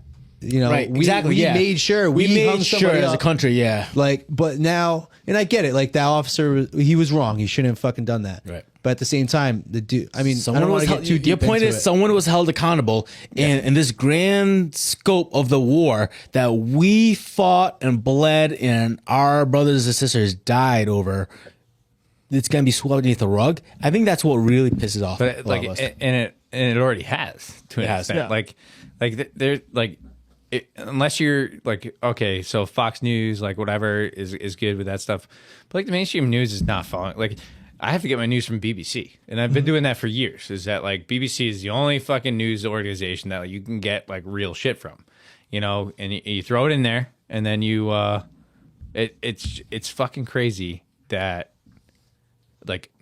And our news media is fucked. Like we're just it's terrible right now. Like it's Bloods and Crips. I mean they're more Yeah. they're more worried about like this fucking COVID bullshit is fucking making me crazy or whatever. Like okay, yeah, COVID's real and it's an issue. You know we've dealt with it. I think we can't live in fear. Like it's fucking drives me crazy that my kid goes to school with a fucking mask on. But that's my fucking viewpoint. But it's just the fact that like the media drives it. Like if the media doesn't want to talk about it, then Doesn't it goes exist. away, Yeah. right? So like Afghanistan, you literally go on ABC News and like go look at it and be like, you know, Afghanistan is not on top. It's you know, Fox News, BBC, like Afghanistan's like right there. But sorry, yeah, it's just fucking crazy, man. Well, I think that one big thing too that I think a lot of people don't understand is that, like, at least my perspective and the perspective I've heard from a lot of other people, is that no one's mad that we left Afghanistan, right? Like, I don't think anyone realistically was like, "Oh yeah, we're just gonna continue to occupy Afghanistan for all of time," because everyone that's been there I've heard realized some voices. there are some, but I'm saying like I think most people that have served in the military or worked with the Afghans or in whatever capacity are mad about the way it happened, not that it happened, right? Like we all knew that we shouldn't just keep sending people to die in Afghanistan for the next 20 years again, but also like we should leave Afghanistan in a way that we at least bring the people that helped us back. If you get a combat, sorry. Yeah, but like yes and no too. Is that like, you know, we should bring those people back because we know they were going to be, you know, attacked and whatnot. But like, it makes me crazy that like they couldn't defend themselves or they chose not to. Yeah. And like, and it's not a fault to them to an extent. It's just a fault to like our idea of Afghanistan. Whereas like I said before, it's a war-torn country but it's also war-torn for the last 1,000 years, right? So it's an area where that like you can't rule unless you rule with an iron fist. right? So like the Taliban take control and they rule because they rule with an iron fist, right? And they're culturally appropriate to an extent, not culturally not culturally appropriate to what we understand, but like culturally appropriate to what Afghans understand. Yeah, absolutely. So like they're essentially they're the big bad people that are going to be in charge. So like, you know, what do you do as an even as an A&A dude, right? Some one A&A dude that like has some sort of mind on his head, like, what do you do if you're, you know, your defensive last, right? So you're essentially this like, you know, U.S. involvement in the place. You could always be like, hey, like, you know, yeah, but I'll tell the U.S. on you, and then they're gonna take you down. But now they can't even do that. So now like they're dependent on the Taliban to an extent. Like, I mean, it's fucking crazy. And then, you know, the same thing's going to happen. Like they were talking about ISIS-K there and all this stuff. Well, I mean, the same thing happened in Iraq, right? So we left Iraq and then ISIS took over and then we fought them and did all that stuff there. And it's just, I don't know. It's just one of those things that's just going to happen. We're going to have to deal with. But Well, I think that's one thing too in the American mindset is like, yeah, we left Iraq, and Iraq did have some terrorism issues, and they did have the issues with ISIS on their northern border where they actually took part of the country and stuff. But they also were able to fight them back. yeah, And I think a lot of Americans are like, what's the difference between Afghanistan and Iraq? Like people that don't know anything about it. And it's like, Afghanistan's not really a country, right? Yeah. Like Afghanistan's Yeah. a place on a map that we drew a line around. Yeah, But yeah. like Afghanistan's borders only exist because the countries that border it actually are countries. yeah, Right? Like Afghanistan is not a country. It Yeah. never has been a country. Yeah. It may never be a country. yeah, And that's why, like you were saying, you can't create a national identity Yeah. for people that are like, if they don't want a national identity, they just want to be part of their tribe. yeah, yep. And the only reason like Iraq had this national identity because fucking, they had a fucking supreme ruler, right? So like they had somebody that was in charge. Like Saddam made them Iraqi, right? To an extent, like Well, and he also made them money and gave them jobs. Like, right? Like Iraq, when we invaded Iraq, was like, had infrastructure. yeah, it was existed. a little more built up than Afghanistan, but Yeah. like it also had a ruler. Yeah. Like, and Afghanistan really never had that. They had it to an extent, but like not, you know, not to Iraqi standard at all.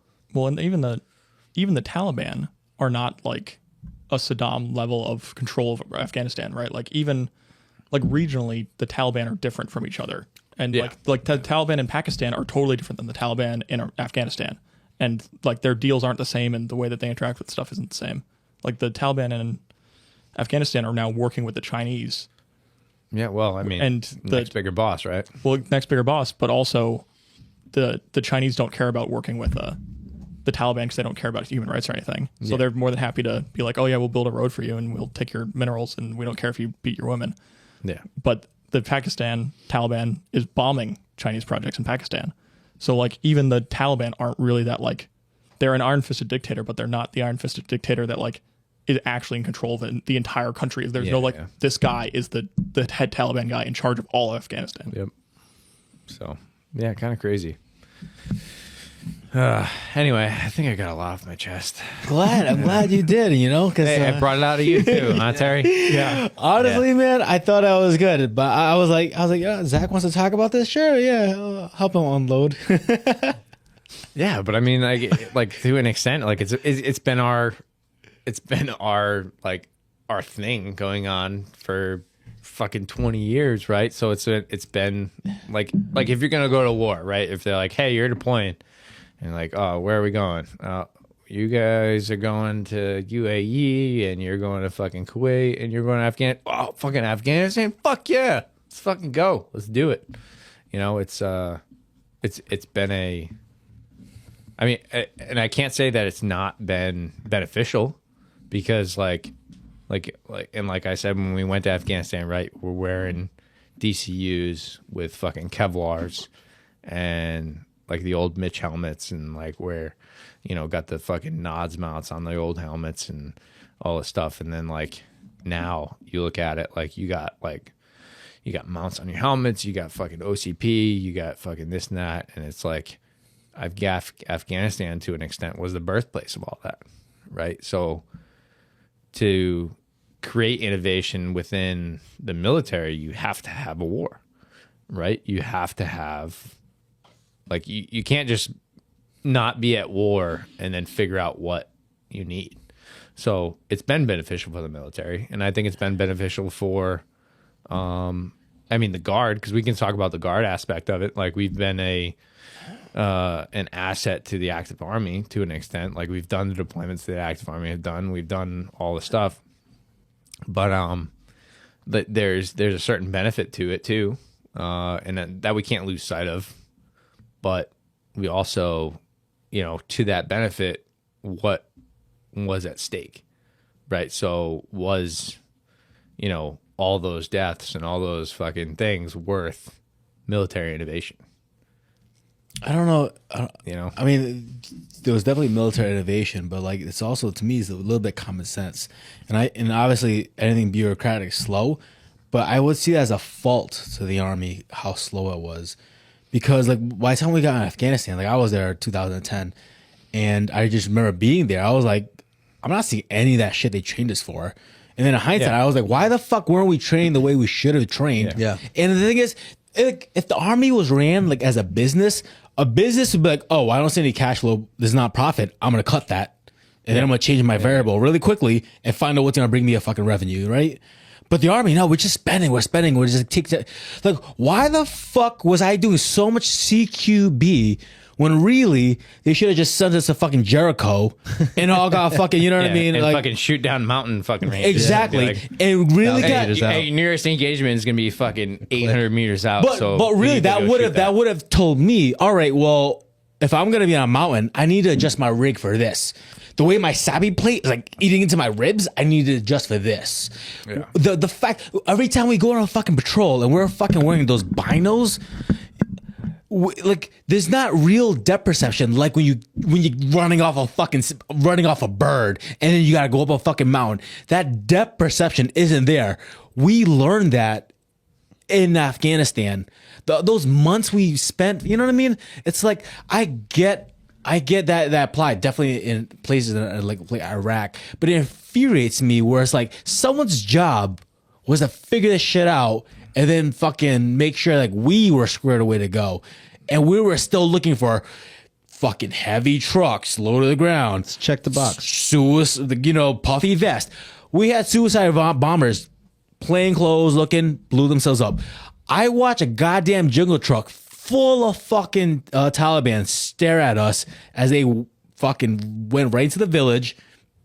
The whole village emptied, and then we got into a firefight 20 minutes later. You know what I mean? Weird. And I know my experience isn't fucking unique, and it's someone's fucking job to disseminate this and help us adjust accordingly so we could fight the battle appropriately. But no, what were they worried about? You know what I mean? Some other fucking, like, I don't know, goddamn But that's the thing too, though, is it was also easier to just let the war keep going, right? Because they just put off what happened. Like what just happened was going to happen when they ended the war, no matter what. So it was easier for when the American public wasn't mad about it, right? It was easier to just let the war roll, and that's why you ended up in a situation where it's like, well, the war's over, but it's not over, so we're just going to pretend the war's not getting too crazy, and we'll distract them with Iraq, and then it's also one of those things where it's like, well, they heavily restrict your ROE and stuff, but that's also because they're interested in keeping it low key, right? Like their interest wasn't in the war. Their interest was in keeping the war out of the news. But you still have to like prepare. Oh, I'm not defending them. I'm just saying that like I see what you say. Like that's how it played out. I see that, and I don't give a fuck. I want accountability, and it should have that kind of information should have made it their way to my unit so much faster. You know what I mean? I don't think ever. And they probably was teaching the same shit. Yeah, but you know, like when we got into Afghanistan, right? We went to Bagram, and then we had to go do the IED lane. right? So you go to this IED lane. And They're doing like a herringbone and shit. You pull off here, I'm gonna pull off here. But they're and like, fucking- they're like, oh, hey, yeah, these are pressure plates, this and that, like all the stuff. Like this is how they hide them. They hide them in sandals. They do this. They do it. But fucking the shit that they were fucking showing us was fucking 5 years old. Like it's like no, like there's another tactic. Like we realized it when we got there, right? So now it was pressure plates when we were there. All right, so we're all like worried about pressure plates, and then come to find out, like we have these goldies that like can find command wire, and we're like walking down fucking lanes or walking down fucking roads and shit. We find the command wire, and now these fuckers, and they're fucking smart fuckers. I mean, they would essentially do command wire debts because they knew our Dukes and like the stuff that would like defeat Thor. the Thors, the Dukes that would defeat like radio signals for like cell phones and stuff like that. They were like, oh shit, that ain't working. So let's make these fucking command wire debts. And so they would like, but they would put the command wire like parallel to the road. They would go out the road, then they would go parallel to the road. And you'd watch this guy like farming or whatever the fuck. And then like, your fucking thing would pass and whatever, you'd walk by, and then all of a sudden this dude's like, hey, oh, here it is, bam, and blow you up. And it's just like there was such a disconnect between like why are we training on certain things where and I think it comes to effect now, like because now what's the big war now, right? What are we training on now? It's like near peer threats, right? So near peer threats, like, hey, it's Russians, it's Chinese with the same armament that we have, but we can't do a live fire exercise without lasers. And I'm like, and guess what? If you shoot with lasers, guess who can see you? Fucking the Chinese and the Russians. Like, and it's like and if you ever seen like IR lasers, right? So you can't see them with the naked eye, but like with NVGs, they fucking glow up the fucking sun, right? So like, all right, so yeah, we have to use laser to engage targets, but but we're literally like giving everything away. Like, why are we not? Like if we're fighting like for our next war or whatever it is where we're training on, like we're going back to the woods training and stuff like that. But like, why the fuck are we still being like, hey, yeah, I know you need to use lasers, and where it's like literally a laser identification to your location, like where they have the same capability you have. What are we doing? Like, are they figuring that that's going to be obsolete because like, EMP this, EMP that, they're going to knock out every sort of thing. And then we have, what, iron sights to worry about. Like that's about it.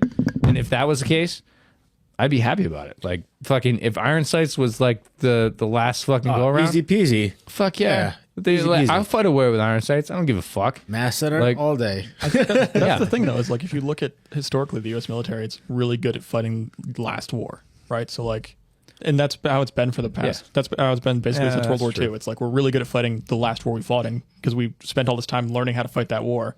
It's the same thing with like the DoD is very interested in and invested in building the SF community, or like the SOF community, not just special forces, but all special operations.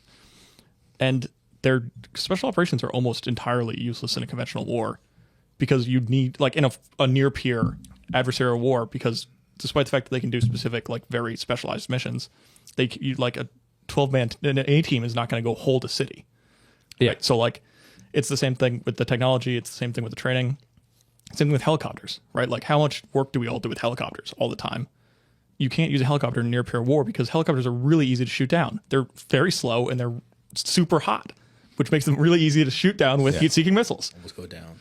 Like it's we gave the Taliban, or not the Taliban, we gave the Mujahideen Stinger missiles to shoot down the Russian helicopters. It was very easy to do, and then they saved a couple of them and shot down some Blackhawks with them. Like we're very good at doing what we learned how to do before, and it's not what we're doing going forward.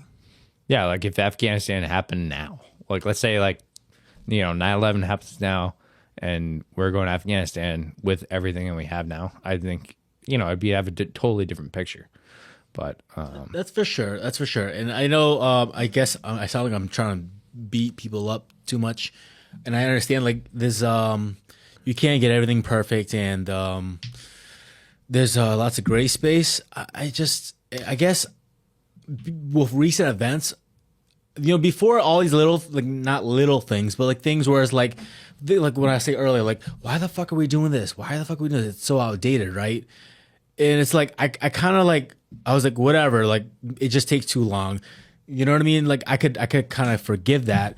But given what's happened recently, it's like, I'm past forgiveness. I want accountability. At the end of the day, I don't give a fuck. well, the problem is you're never gonna get it. And that's the problem right there. That's the problem. you're like- if it was a Joe, you would have that person. Yeah. If that dude fucking lost his MVGs, you'd fucking like that dude would pay for fucking years. Right. That he lost his MVGs. It's a fucking goddamn like the Marine Lieutenant Colonel. Even he's frustrated. He didn't give a fuck about his career enough where he was like, Yeah. I want fucking answers. He's like, I think he did 17 years, and he's so disgusted with what happened. He's like, I'm out. Give me fucking answers. Like, he knows his career is over once he opens his mouth. Yeah. He's just so fucking frustrated. He's like, how did it get to this level of stupidity where no one could say, this is what happened? And I get there's human errors and all, but like, give the public a fucking answer. And if anything, you owe us, the veteran community, a fucking answer. What happened? Why the fucking Taliban have our weapons, and how did our fucking service members die, and how our fucking Terps are stranded there when we fucking promised we were gonna get them the fuck out, and now we're a fucking bunch of fuck assholes. Yeah. Yeah, did you read his letter? There was a letter that was going around that he wrote. He was saying something about like, I don't have confidence in your ability to leave. Like, this is my resignation. Yeah. Like, His resignation for like his commission or whatever it was. Yeah. I actually want to rewind about what you guys said. How do you think you guys think that if we were to get into the same war now than we did, like, it would be different? Yeah. How so? Because honestly, I don't fucking think so at all. I think it'd be fucking worse. If we were to get into the same war now, how things are going now, it'd be fucking 10 times worse. I think you're If right. everyone's like tiptoeing on eggshells, can't hurt this person's feelings, can't do that. I see what you're saying. You know what I mean? It was the Wild West when it first started. Exactly. Which was also bad because everyone was shooting at everything moving. Yeah.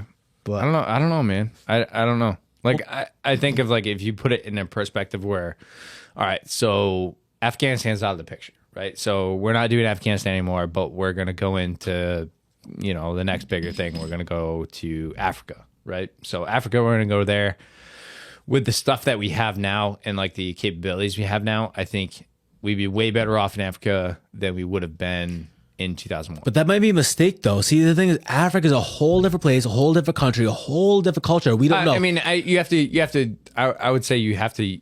You have to get Afghanistan out of the block because you can't. But here's the thing. use So like, Afghanistan. I'm using because Afghanistan now. from our mistakes, and I think our biggest mistakes with Afghanistan was our hubris, thinking we would bring our ideology, our democracy, and put it up like it was. I remember, like, I don't know, 2008, like PSYOPs teams had this bright idea. They were gonna help incentivize people with voting, and so people, like little kids, were gonna help them get the idea of voting. You know what voting is, and you pick a leader and then whatever, right? So they did something with soccer balls, and they had like words on it and the flag, and to me as a marketer, it kind of sounds like a good idea. It backfired, and so many Afghans were pissed because it was such an insult to have people kick the word of God and disgrace it. We don't understand the culture well enough. We don't understand when we go blow up a bridge and then a week later it gets rebuilt. They didn't really want the bridge. They wanted us to blow it up so that the Taliban's cousin-in-law who owns this company could build it back together. They're working a system on us, and we don't.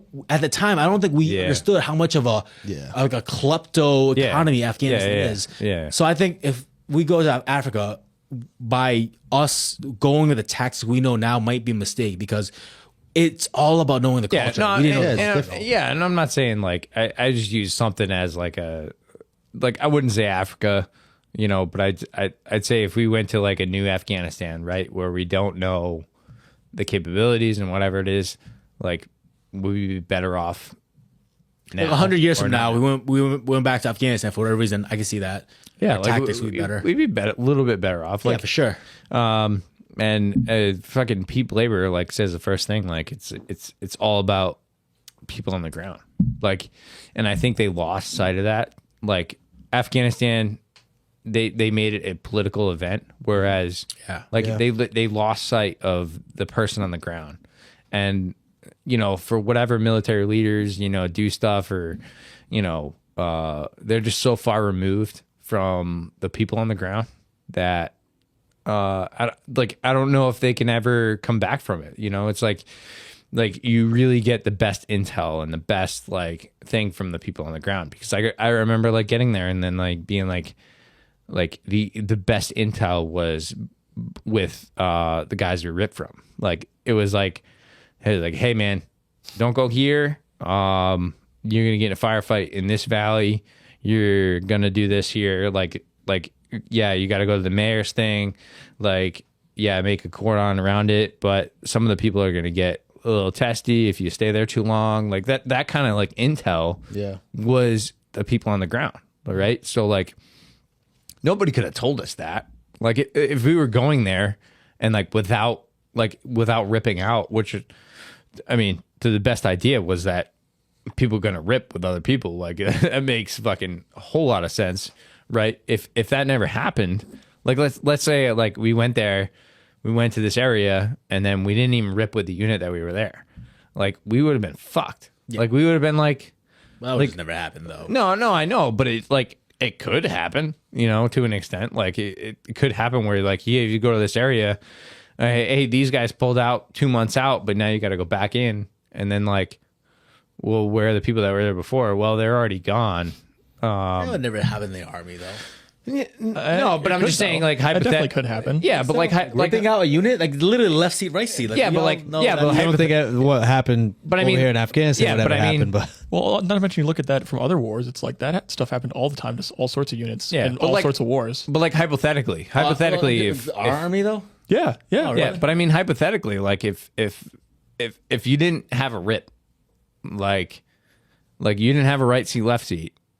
Like how worse off would you have been? No, I know what you mean. So that's why I put out like it's all about the people on the ground. Yeah. Okay, I thought you were talking about the civilians. It's literally like no. I mean it's like your best intel is the people on the ground. It's Pete Labor in his fucking the book. It's like Get to get pissed real quick. Only Men and what is it? The Men, the Mission, and Me. Mm-hmm.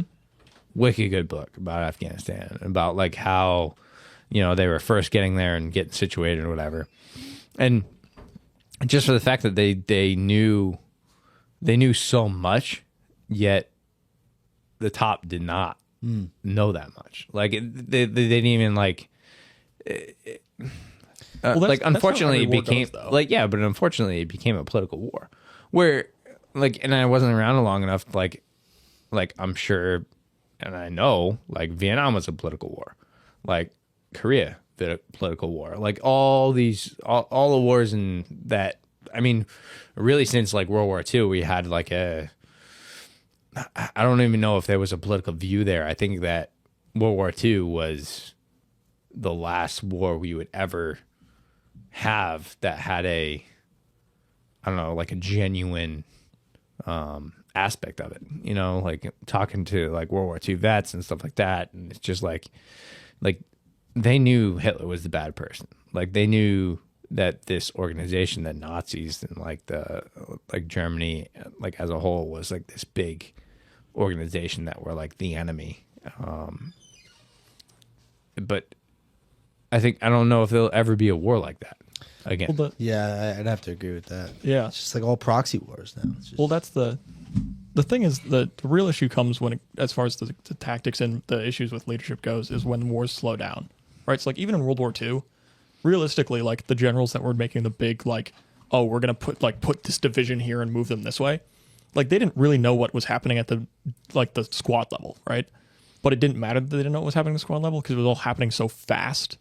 And they didn't try and micromanage it, really. Yeah. And that's the issue is like when you have a war that goes on for 20 years In the same area. in the same area, it slows down. It gets really easy to micromanage it.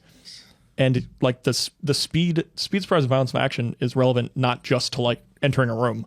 It's relevant to the whole war, right? Like if you look at the invasion of Iraq, we destroyed what was the third largest army in the world in like a week and a half. America. Right? Like the Iraqi army was decimated immediately. Yeah. The problem in Iraq was that we just hung out there too long. You know, like that's where it gets micromanaging and slows down. And even in World War II, at the end of World War II, you ended up with a lot of problems with the American forces after the war had actually already ended. When it's like, oh, now we're occupying Germany. Yeah. And then stuff got weird. And it was like, it's the trying to use a military force for something it's not designed for, right? Like the army's meant to kill people. And that's really all it's meant to do. And trying to say that the army's meant to do anything else is kind of like fooling yourself. I mean, like, yes, we can do like humanitarian missions where it's like, yeah, we're going to go in like COVID response. Like that was something that was reasonable for the National Guard to do, or like humanitarian aid that we do for like Haiti had the earthquakes and we sent we sent a bunch of people there. Like we're good at that kind of stuff because that's kind of like fighting a war. Yeah. But if you're trying to say that the military is really designed to do anything other than kill people, you're fooling yourself. Yeah. Smart man. Yeah. So let me ask you again. I know I asked you this, but I don't know if it's specific. I'm really curious though, because like I have a friend who was a Marine and infantry, and it was in there. It was like, you know, the start of the war, right? But for whatever fucking reason, somehow like he just never deployed. Like I remember, like I didn't even know he was a vet, right? And we talked about it, and I don't even think he knew my background, you know, like what happened to me and my injury and stuff. But like one of the first things that came off, he goes, "Yeah, but I never deployed," and he was like really like he like it sounded like he was guilty, you know what I mean? Yeah. And he was like, yeah, but I never deployed, you know what I mean? And then he kind of like in his own way told me like it ate at him, you know what I mean? That he just never got to get in the fight. Do you feel anything like that at all? Like, because that's why you signed up. Yeah, it's really weird, and I think that it kind of comes across in the entire military though, right? Like everyone, at least everyone that I know that like is a genuine person, always downplays every part of their service, whether no matter what they did, right? So like you don't want to get more disability because you don't think you earned it, right? Like you talk about what you did, but not really. Like, because everyone, when it comes down to it, everyone really thinks about the guy that died, or even if it's not someone that they know, like the guy in abstract that died. So everything that you did compared to that guy is so much less. So then it just keeps diminishing, right? So like yours was less than the guy that died. You only got shot. Yours was less than Terry. You didn't get shot, right? Like mine is less than all of your guys because I didn't go anywhere. And it makes it really like it feels like there's like everyone tries to take themselves down a tier, and it's really weird, right? And it's one of those things where it's like I don't participate in like veteran communities really, because you don't feel I'm like welcomed. Yeah, I didn't. Well, not even because I don't feel welcomed. It's like, yeah, I've been in the National Guard, but like I didn't get shot at. I didn't shoot anyone. I took pictures of people giving shots to people. You know what I mean? Like, you know what I mean? Like that's and not that like that was my job. That's what I was told to do. That's what I did. Yeah. But it's like you feel different, you know. It's like, do you feel sad at all? Do you feel bitter? I'm just curious. I'm not trying to like paint a picture. I'm just asking. I don't know. I mean, it feels like I didn't do anything. I think this is why I asked you on, because like it just popped in my mind. I was talking to Lapierre about, you know, filming this, and you had posted the photo of the Afghan child, you know, being cloaked by the airman's blouse, and loosely I remember you said like, this is kind of the soldier I wish I was. And knowing you're a solid dude, you're a good dude, you would have done what was right and what was needed at the time, whether it was a force of violence or giving a good hand, you know what I mean? But you never got that chance as of now, you know what I mean? Yeah, who knows what's gonna happen? Yeah, I'm still in the Army for another year, Terry. So who knows? Well, that's why I find this really curious, because the conversation is about Afghanistan tonight, right? So you got some vets here with different experiences, and I found that really interesting with your experience, because you are 100%. If something happened tonight and we're all going to Afghanistan tomorrow, I 100% know you're down to go on that fucking plane and go fucking kill some terrorists. But you never got that chance. So I was just wondering what it was like to be on your side, where it's like we all knew we were gonna get in the shit. There's no shit about it. Like I knew I was gonna go. Yeah, but like my side, like I was worried about it. Like I was, you know, in when I got in 2007, 2005, the unit got back, right? And from Iraq. So now you're like, all right, it's going to be 5 years. So they But you knew you had a chance. Unlike Yeah, I Connors, who like he knows his chance is very right. slim. Yeah. So that's why I'm wondering, like, what's it like to be on that side where it's like, we see Afghanistan, we have these mixed feelings. I'm just curious, like, how do you feel when you see Afghanistan? Because I personally will probably just look at that forever, and be like, I never got to play in the Super Bowl. You know what I mean? And I'm not trying to make you feel bad or anything. Yeah. I just want to. I'm curious of your viewpoint. I mean, I joined when there was a war to fight, and I didn't get to fight in the war, and that's like a real weird thing. Actually, my grandfather had a very similar experience. He joined the Air Force during the Korean War with a bunch of his friends, and all of his friends went to Korea, and they didn't let him go because they made him be a Presidential Honor Guard.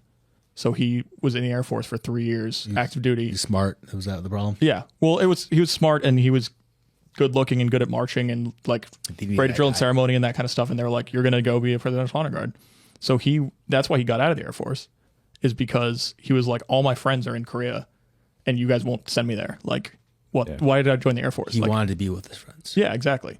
So and it's a little bit different for me than that, because it's one of those things where it's like, well, my friends aren't in Afghanistan either. Like, yes, I know I've had some friends deployed, but obviously operational tempo has decreased rapidly in the past like 5 years, which is basically my entire time in. So it's a very mixed bag. Like, I don't regret not going to Afghanistan because, like, one, it wasn't a choice. But two, it's also, by the time that I was in, it was like pretty clear that Afghanistan was the way it is, right? Like, five years ago, no one that knew anything was like, oh, Afghanistan's going to be different than it is today. Was that the vibe of everyone in boot camp? You guys all knew, like, probably a good chance we're not going to go to war. No, I think that in boot camp there was for the active duty guys, I mean, a good portion of them did go, right? Like, I know a couple people that within 3 months of graduating basic training were in Afghanistan. But I think on the guard side, a lot of people knew it was not terribly realistic we were going to have a combat deployment. It's I don't know. It's weird. It's like you spend your whole life training for a thing that you hope actually doesn't happen. Because you know what I mean? No one's like looking for a war. No one's like, oh yeah, I want it. Like, I hope that we have a war. I'm not gonna lie. I wanted to get in the shit. Well, I'm not saying like not wanting to get into the fight. I'm saying that, like, you're not like, oh man, I really hope Germany invades Poland today. I got you. Yeah. You know what I mean? That makes more sense. I'm saying that in the abstract, like, no one wants the war to like exist between these, like, new war between two new countries or something. So you're training for a thing that, like, in an ideal world you wouldn't need to do anyway. Right. But you spend your whole time training for that thing to then never do it. That's not a variable, though, because you it. joined the infantry, so that's not a variable. Well, no, but that's what I'm saying is, like, I spend all of this time training to do this job, like, for the job to no longer exist, right? That sucks, yeah. Yeah. No, it definitely sucks. I mean, it's fucking terrible. Practicing for a fucking game that never gets to happen. It's like, I was very fortunate. I graduated basic in 2011 July. Ooh, you were like really close. And honestly, that was one of the main reasons why I joined the military. Like, I wanted to deploy. Like, I wanted to deploy. I wanted to be there. All three was like they were just nixing people left and right. Yeah. So 2000, I was actually 17 when I tried to enlist. My mom was like, "No way, not signing those papers." So I was like, "Listen, I'm either gonna do this with you or without you. Yeah. So, like, might as well just hop on board and support me." Yeah. No, I had to wait until I turned 18 that November. Okay. And then 3 days after that, enlisted, went to basic, came back, basic airborne, came back in July. And we did this makeup AT when our, like, the main body kind of already did their AT. And then, like, there was like this huge influx of privates. So we came in, they had this makeup AT, which is pretty much just a fucking smoke fest. We just got our fucking. Wait, it was awesome. Let me picture this. So, picture this. Yeah. It was Lateo, Riondo, McKillop, Crooker. Were they like team leaders? They were all in charge of that like, Santos. that like new thing. Santos Lateo just got back from Ranger School. Okay. It was just the worst people you could ever think of putting them in one room. They're pretty good guys. Oh no, they're great guys. They're great guys. I but know like, I know what you mean. showing up as a private, you're like, Yeah, as a private. fuck, dude. Yeah. And the way the unit I remember was back then. I remember walking in because I had to go do something. So I did like the regular AT or whatever, and then like I had to like come into the unit one day, and I was like, oh my god, because you were a fucking private, and I'm going for E5 right at the time. You know, I didn't get it because of fucking the state said no. But anyway, it was All right, you got your rank. I took your photo. Anyway, yeah, you beat yeah. 5. So I fucking I remember walking in one day and I'm just like, oh my god, look at this stuff going on. Is this when the Air Force? Sorry, beers. The airborne company was just standing up, really standing up. Yeah, yeah. So we did our AT in Montana. Like it was fucking awesome. We did fucking great shit. Why didn't you go airborne? And then yes, I'm gonna have to cut that out. Sorry, I'm gonna have to cut that one out. Yeah, no. A lot of AT4s were shot. But like we did some shit right in Montana and did some awesome stuff. And then like I remember like walking in, like must have been like a couple weeks later. I think it was like the Elite Fest makeup AT or whatever the hell it was. And like I was not I'm not new to the company, but I was like not the newest to So the you're like, company. So I was just damn, like, I'm glad I kind of earned my I was like, stripes. you fuckers. Oh, you just came back to unit. Yeah, we got annihilated for sure. You were Alpha Company for a little bit, right? No, I didn't go to Alpha Company until after deployment. Okay, got it. Well, no. All right. So I went to Alpha Company and I actually was set to deploy with them, but it was me and 2 others that went back to the airborne company. Got it. Before the deployment. And we were like, because fucking Charlie Company was deploying, we were like, we want to fucking deploy with Charlie. Because they took every E4 and below went to Alpha Company for their deployment. To fill the bodies. Got it. To fill the bodies. And then they were like, well, that's the reason that when we deployed, we had a good amount of people, but we didn't have enough. So like we literally took everybody. And then so when we came back, and I think this was like the worst part of the whole thing, and I think I talked about like the yellow ribbon, how fucking bullshit that was. Mm-hmm. But the it was more the fact that it was the coming back, and then like all of a sudden all these dudes get like picked. They literally like every dude you deploy with. So now all of a sudden they have to go back to their unit. So it was like, all right, really? If you're with the 103rd, you got to go back, you got to go back, you got to go back. So we end up with this like small contingent of infantry dudes that are in Charlie Company that like deployed, and all these other people are like just out in the wind. Like they just go somewhere and do everything like that. And it sucked because like when we got back, like nobody could talk about it. Like we didn't have like any sort of like, hey, when you get back, like, hey, we're going to do this. Cause like I came back earlier, you guys came back like a month later. And then like the other the other platoon came back, in between those times. And it was just like there was never any like, hey, we're all back. Let's fucking hash this shit out and decompress. It was just fucking come back and do the shit. That fucking sucked.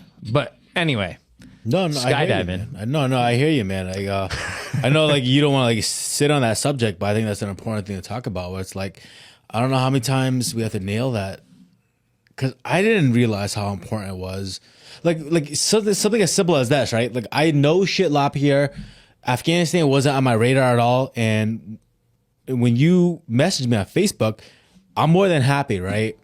In fact, like, call it arrogant, but I was like, oh, like Lapierre is kind of like hurting about Afghanistan. Like, yeah, I'm always down to talk, but I'm more interested in trying to help you talk about this because I want to help you as a friend, and a brother in arms. But after doing this right now, did I realize how fucking pissed I am? You know what I mean? And you don't realize how fucking like, because the thing is like, I'm like, you guys, you don't know me. Sorry, Kyle, you don't know me. But for the most, you guys know, like, I'm not the most like talk about my feelings kind of guy, and like I don't I don't do anything fun for myself. All I do is work, right? And I'm fine with that. And so like I didn't, even till now I didn't realize how pissed I was, because it's like I don't have a person, I don't have a wife, a girlfriend, or even a friend to talk to about this shit. Because the moment I come home, I'm working again, and I wake up and I go to work. So like I'm like, I went to go take a piss. I was like, oh wow, man, like I had a lot of shit I wanted to get off my chest. And I really didn't think I had all that kind of like shit to get off my chest. Yeah. And I think it's important to make sure like we just talk about it and try not to like brush things off. So yeah, sorry, just let you know, man, dude, say what you want to say, because I don't feel like brushing off. And I think that I think obviously we've come to like some sort of conclusion. Hey, I'm sorry, I got angry issues. I'm an angry person. I think it's also easy to like kind of brush stuff off, because I mean, but that's the easier outcome. Yeah, right. It's just easy, especially like going back on the deployment thing where I was going with before. Like, did the makeup AT, and then we did a real AT, and then 6 months after basic, and I'm fucking 18 years old. I'm getting ready to go to fucking Afghanistan.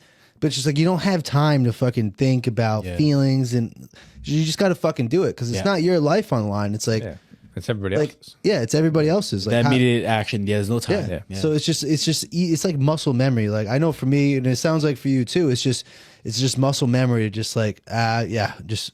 Yes, like you feel some type of way about it. It's like whatever. It's everything. It's just the way society, Western society, the military culture, even a bit of yourself and your parental. Because it's just like it's like looked at weakness, and like especially like I'm not like, a bitch. We're always like it's just like always like, even though like we're like in Rhode Island sitting here doing this podcast, but it's just like you always feel like you're always on guard.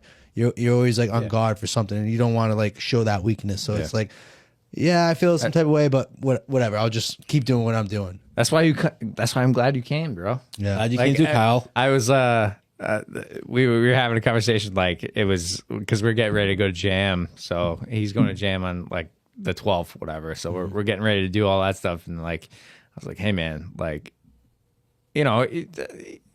think like feelings come out or whatever it is, but it's like hey man, like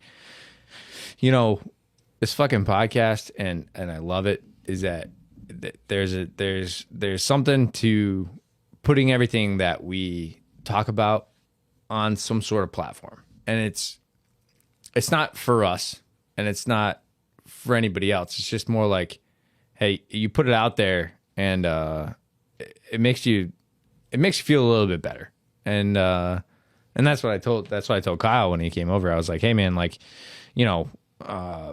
we just fucking bullshit. We talk about shit, and then like, but to an extent, it helps. Like, and it helps talking about it. And then like whatever reason that you have for like bottling stuff away, and like I'm fucking supreme king at bottling stuff away, and like I'm sure every one of our fucking brethren are pretty good at that. But like, to like get it out there and like talk about stuff, it's just like it's super that's easy. The toughest thing to do is doing what we're doing here.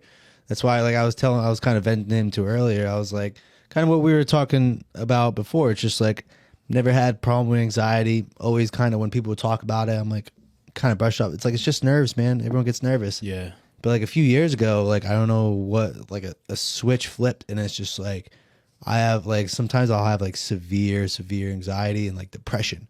I've never been depressed in my life. When you say anxiety, how do you identify as anxiety?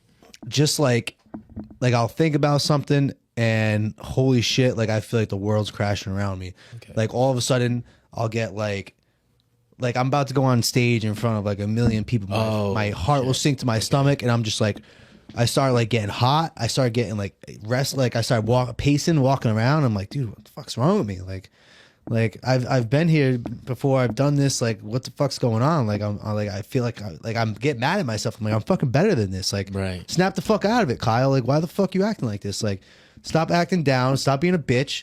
Do what you got to do. Yeah. You know what you have to do. Just fucking do it. And it's just like something like pulling me back. And it's just so fucking weird. I've never experienced anything like it before in my life. I don't even know what triggered it a few years ago. But it's just weird, man. Now it's just like all these feelings of self-doubt, this and that. Like I know what I've done. Like I'm confident in myself, but yeah, it's just I just feel like it's the years of bottling stuff up, the years of bottling stuff up, and just like not talking about it. And that's why like the first podcast, the first podcast I see with you guys, it was you two talking, and I was like, wow, this is fucking awesome. Like this is great. Like I was over there laughing with you guys, like behind my computer.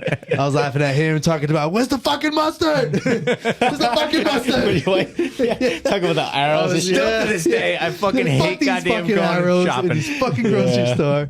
But like I thought that was fucking great, man. I was like, dude, that's fucking awesome. Like even if it's just like it doesn't need to reach out to be super famous, as long as like our community, even if it's just the Rhode Island Guard community, see this happening, but like, wow, there are people that like feel that way, how I feel, you know? So like I think this is what you guys doing here is fucking great, and thanks for inviting me. Thanks for having me. I think it's good for sure. Thanks. So. Yeah. So I think we've I don't know, have we come to a head, or are we? That's pretty good, man. Yeah. I think you said before, like, because to join the infantry, you need a specific mindset. You know what I mean? And with that mindset, it brings like the same kind of like just the withdrawal. You know what I mean? Like we're not prone. There's certain types of people that are prone to do certain things. Maybe there's a certain group of people who are prone to like, hey, I'm down. Well, let me sit my friend and talk about how I'm down. And together we're going to work through how I'm feeling down. But you don't get that in the infantry. You get it like, hey, what are you fucking gay? Like, you know, you get one of those jokes. But the thing is, we joke through it and we get through it. You know what I mean? But the problem is like, you can only put stuff you off only for do that for so long where it's like, until hey, man. it affects you. You know what I mean? And I think a lot of us are at that point where it's like we need to face it. You know what I mean? Yeah, and I think that's what I mean. And I put it out like when I first started this thing. You know, 2 or 3 people have reached out and just been like, "Hey, like, thank you," and I'm like, like for what, bullshitting on fucking TV, like on fucking YouTube, whatever. Like, yeah, and most recently, somebody came up to me and was like, "Hey, I watched all your videos and it actually enlightened me to what my dad was feeling at the time," and I was like. Wow. and I had gone to high school with her,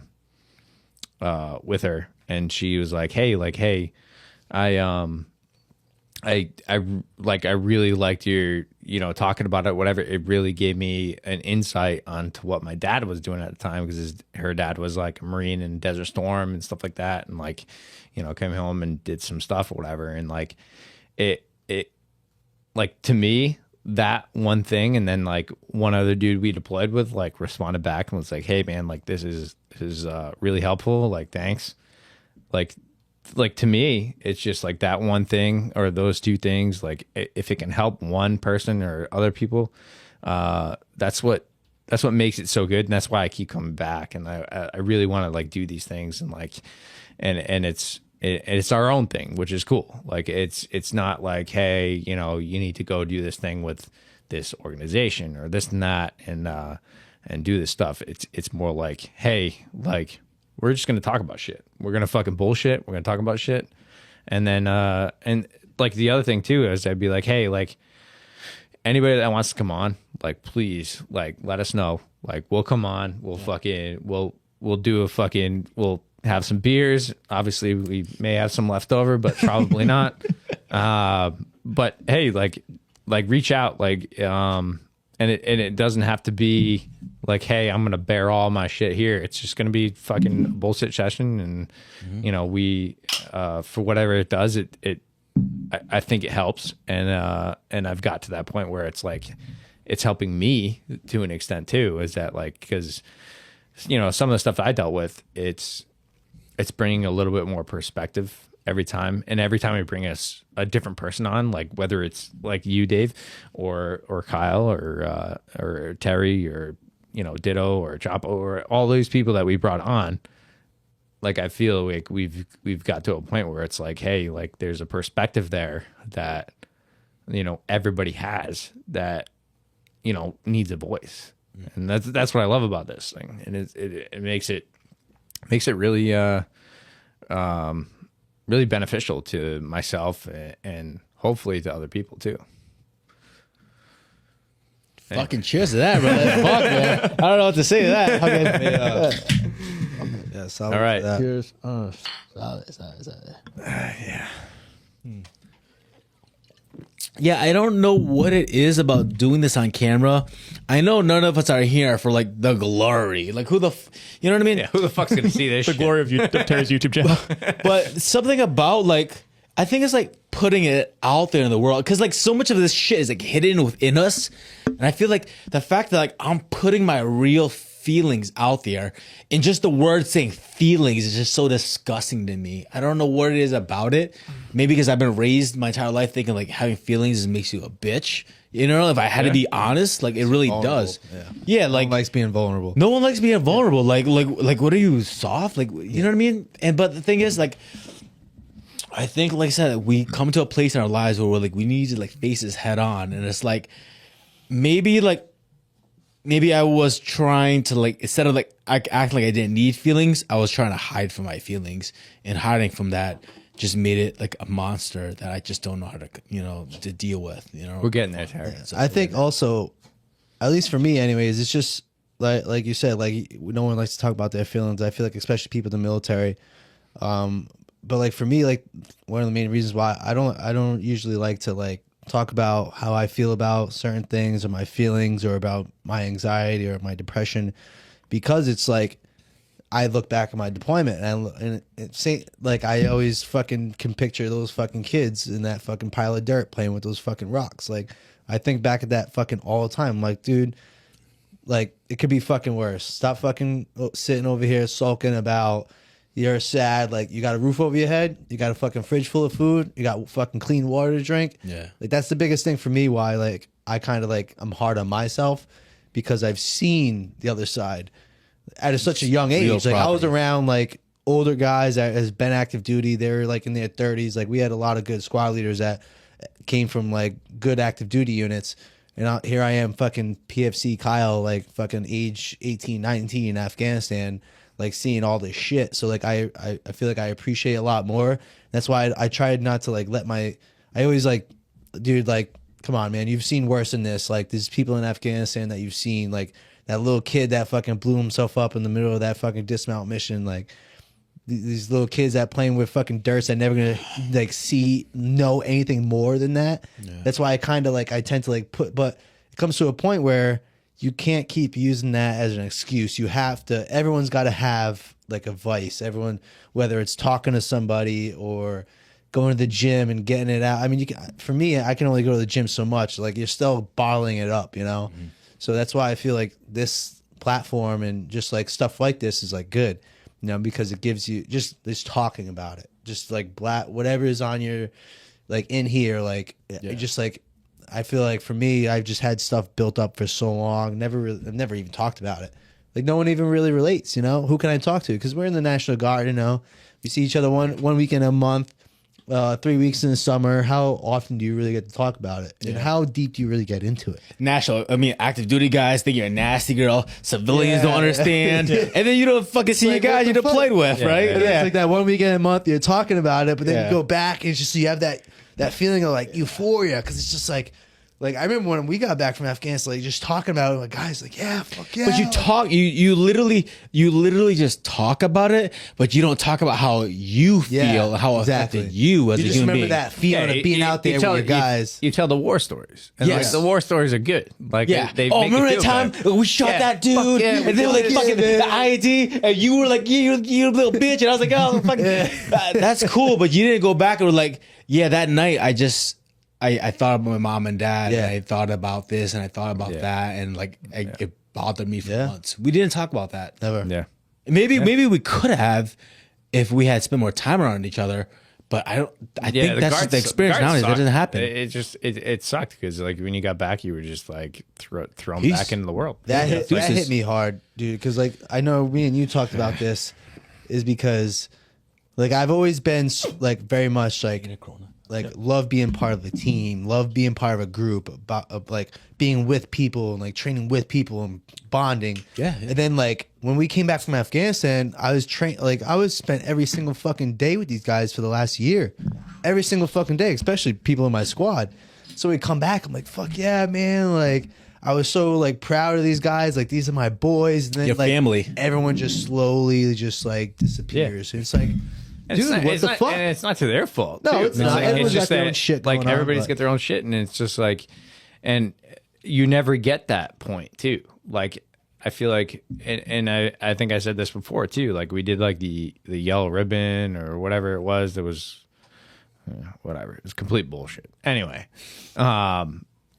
but like we would have been better off by like going on active duty. Like we would have been better off by like extending the active duty time for like fucking 3 months or whatever it takes, right? So 3 months you have active duty time and you fucking show up at the unit at fucking 8, 9, fucking Monday through Friday or whatever the hell.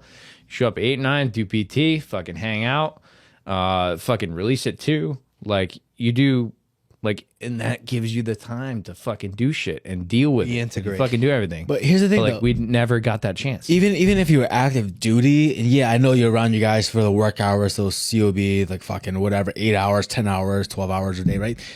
How many of those guys actually get around each other in the shop and then fucking spend the time to like really talk about? None. I guarantee you, most of them never spoke. Maybe to their best friend, they were just like talking about their feelings. But they're also around them, so like they can do, Right. they can potentially do it. Potentially, but like, Yeah. do you think they really did that Yeah, though? I'd man. have to. I don't. know, man. Life I life think- becomes yeah, like over and over like a no, but hamster wheel. it I don't think yeah, they did it but either. it doesn't though. Then like, all right, so let's say you go on active duty and you go deploy, and then you got another 3-year stint or a 2-year stint back at your home station.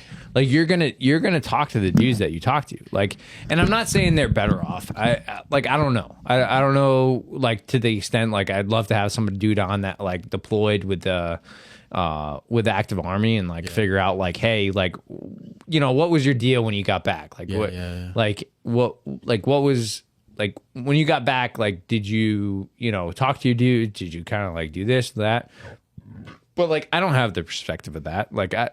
We do need somebody on that has that perspective. I think we Because- should. And here's the thing. Obviously, like we could only ask our active duty friends, and it's just a small sample. And I want to for perspective, but I not guarantee that. Sorry, I have a strong feeling that for the most part they're just like us. They're dudes. And when I'm around you for like 8 hours, like we're working and there's just even the smallest thing to do, or just I'm looking at my phone, I'm not talking about my feelings. Yeah. And I feel like it's the same thing with them. Despite being active duty and being sitting next to each other. Yeah, but when they go out, like when they go out on a Friday night, yeah, they have who do more. they go Yeah, out? they do have more chances. I like yeah, they, I see they that. definitely have a little more chances. Yes, than, and then like guards. after hour duties, we hang out in the dorms. Yeah, you're right there. I can see Like that. so, it's like it's not the fact that like they work 8 hours a day together. It's that the fact that like okay, like I said, Proximity. They all live in the same but, neighborhood. Yeah, but like I said that like okay, so from 8 to whatever you do PT and then fucking you do this and that. What's gonna happen from it is that you go out with your dudes and you go like you do some shit or whatever, you drink at the unit and you fucking hang out, you talk some shit out. Like that's when it comes out. Yeah, really, that's when it's you not realize. like it's not like hey, you can't be like told, hey, you guys need to talk about shit. yeah. Like you can never, no fucking unit can be told that shit. Like you can't be told like, hey, you guys have some issues, so you need to talk about it. No, fuck no. Like it's like, dude, this shit that fucking comes down, like it. There's no fucking reconciliation of it. Like there's no like, hey, you guys need to do this, you guys need to do that. Like it's just like it fucking What do you happens. think in the as human- guardsmen though? What do you think we should do? I think we should put people on active duty. I think after deployment, you should put people on active duty for fucking, so when you come home, right, you have fucking leave. Mm-hmm. So you just burn your leave, right? It's 90 days, right? You burn your leave, fucking 90 days, 60 days, whatever the fuck you get, right? Is it 90 days really? I don't fucking remember. I don't fucking know. I was at Walter Reed for fucking like 10 months. It was like 90 days, wasn't it? It was like 90. You got like 2.5 days a month. It was we 90 had- days. We had like I think 3 you could- months before we had to. So it report was to like you. 90 days Yeah. before you had to like report in or whatever. But within those 90 So days, you had 3 months. So essentially 3 drill periods you miss. yeah, but you had to report for you yellow ribbons. That's what it was. There's only You had to one report yellow for ribbon though when we first got back. We did 2. Did we? Yeah, but I don't fucking remember. Anyway, so Don't get him started on the yellow ribbon. That's going to be a whole nother episode. I fucking hate We yellow should do a ribbon. whole Anyway. episode just on yellow No, ribbons. and to be real, He's gonna be I the host. love the fact that the people Tried. that support the yellow ribbons tried very hard to do what they needed to do, and I love the fact that they did. And I don't, disservice them for anything else. However, a unit needed something different. It's just one of those things where, like, the people on the ground need to know what happened, but the people up here, like, they can come up It's with a all these Band-Aid. great ideas. It's a Band-Aid. But yeah. So anyway, my fucking here we go. All right. Maybe an AT. Here we Maybe go. you need this, an AT. This is what you need. All right. Okay. This is what you need. Let's hear it. You come back from deployment, right? You fucking show up in the morning. You do fucking PT from fucking. Doesn't even have to be Mondays. down with it. Get back in the hamster wheel. It's Tuesday to Friday because it's fucking the guard time, right? Tuesday to Friday, you come in, you fucking do PT, you fucking do a class or two, whatever the fuck. Like you do fucking, team leader time. And then, in the afternoon, you have fucking like finance, like coming down, like, hey, whatever, you got to do this. VA comes down, does some shit there. Like, throughout the month or 2 months, I think 2 months of active duty time would be fucking perfect, right? So you do all that time. like Monday through Friday, like 2 months. I'm thinking like Tuesday through Friday. Okay. Like Tuesday, yeah. He's on the AGR schedule now. You gotta have the long weekend. I feel that. I co-sign. But you like literally here's the fucking plan, right? You come back from deployment, you fucking do Tuesday to Friday, do fucking PT in the morning, you fucking do whatever you need to do with the unit, you fucking hang out, and then release at fucking 2:00. But that gives you plenty of time to be like, I can see that. at like 2-3 o'clock, right? You fucking release dudes, but they've been talking all day. Maybe like, and hey, they're let's like, go to the bar they're like, hey afterwards. man, hey, at 5 we're gonna go to fucking this dude, or we're gonna go to this guy's house, or we're gonna do this or whatever. And it gives you that time to fucking decompress. And who knows? Fucking maybe it's fucking the worst thing that could happen. Maybe fucking everybody gets DUIs. Like I think who the that's- fuck knows? I like Anyway. I like if we're going though. But anyway, like it's not perfect, but I think it's a start. Like I think like you have to have some time to decompress. Like you have to have some time that like is not from 9 to 5. Yeah. Like it's the best, like the best therapy you can have is from fucking 9 p.m. to fucking 3 a.m. Like going out, fucking doing stuff, and then like coming back and like, hey man, like what are you thinking about it? And I don't know how you fucking direct that, and I wouldn't think you could, like to an extent, but like that would have made us Yeah. a little bit more. I think that the reason why I like that idea, But they is would have been because- scared. They would have been scared of like the fucking DUIs, Yeah. this and that. The reason But like, why I like that a lot is we need because to hire a limo service or something like that. Like You you would have to Someone like have to when be it, a like the duty driver. Like, Yeah, the someone's caveat. job can be a fucking duty driver. Yeah, the caveat is a gives a duty fuck? driver for the. That's what I was deployment. thinking. I was like, no, that sounds great, but then it's just like, All I could think man, of was a fucking bunch of Cicerone's veterans going bus. out to the bar. At What I'm thinking is like that's when, gonna be a when I got back. Did you ever know Lou Capaldi? yeah. Capaldi. So you knew Capaldi. I never met him personally, but I knew of Capaldi Okay, because sorry. of the So- guys. All right, so like Lou and I, right, when we got back country stateside, right? So like so Lou was one of the first people to reach out to me since I got shot.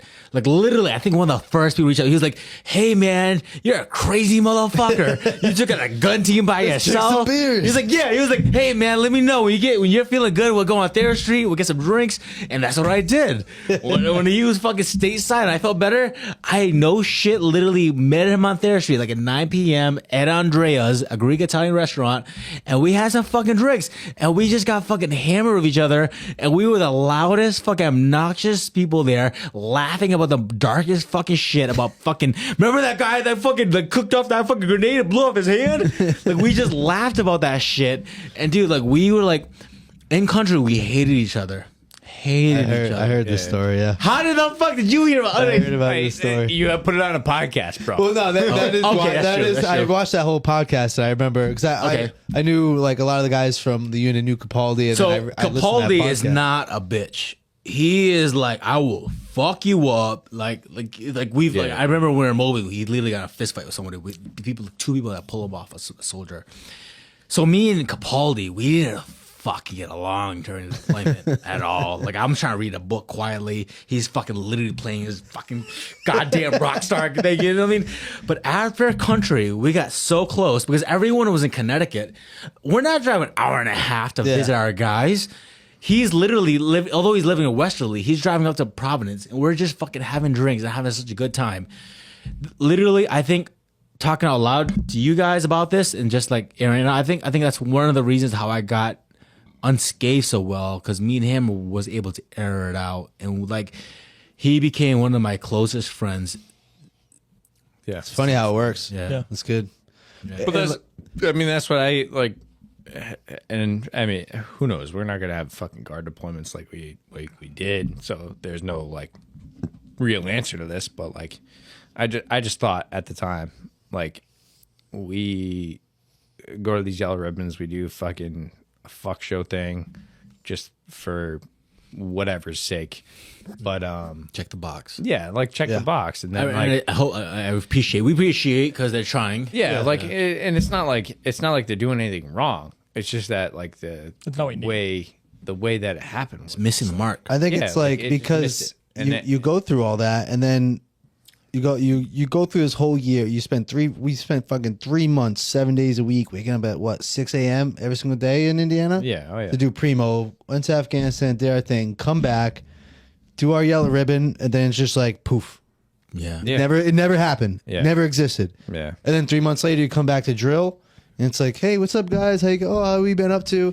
Yeah. So I think so and so got out, or yeah, so-and-so the reason did why this, I or love so-and-so your did that. idea is because those 3 months you still give people time to decompress. You still give people that time to like be home, spend time with their family, and actually like let the like feelings. I wouldn't deny that. Like I wouldn't be like, hey, like you need to show up, like fucking. Yeah. And if I were coming home at the time and I found out I have to do active duty time, I probably would have been pissed. And that's the thing. But now, like looking back at it, like I'm like, dude, like that shit would have fucking made so much fucking better, like turnaround with everything. And then like, and having good people in there too. Like, I mean, I lucked out. I had some really great counselors with the fucking vet center or whatever. And like when I like reached out to them, you know, talked to them for a while and like did the stuff, like there are some great dudes out there that know combat. Like, so like there's therapists that like know what you've been through and have been through it themselves. And like that one thing made it like a little bit easier, you know? And if I was able to share that at the time with the dudes that I was with, I feel like, and I'm not saying it would have been better, it would have been worse, but like there are some dudes like that came back from deployment and like they went off the fucking rails. Yeah. And I never really saw them again. I never fucking dealt with them again. Like, but they were good dudes on deployment.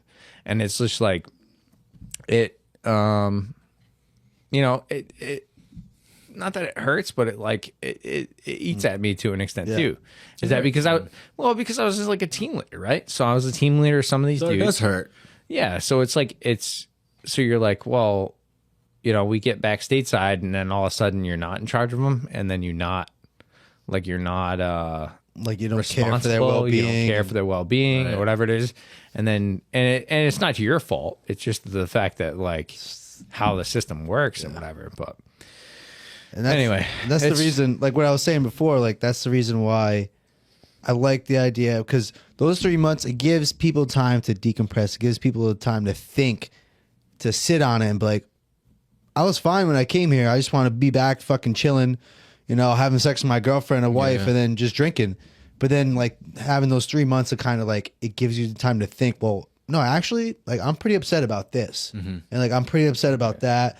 It gives you time to really be like, so then after those 3 months or whatever months, you go back, you do your mandatory you do your time. But you also and then now you have time to think about it. Because so think about it. You do it when you come back and you go to Yellow Ribbon event, people asking your feelings and be like, I don't fucking know, man. Like, am I done now? Can I leave? But then you give people time, those 3 months, 2 months, whatever it is, kind of decompress, sit on and think about it. And then all those feelings start coming up. And then when you go back, Just like, hey, yeah, actually, I do have something to talk about. That's why I love that idea.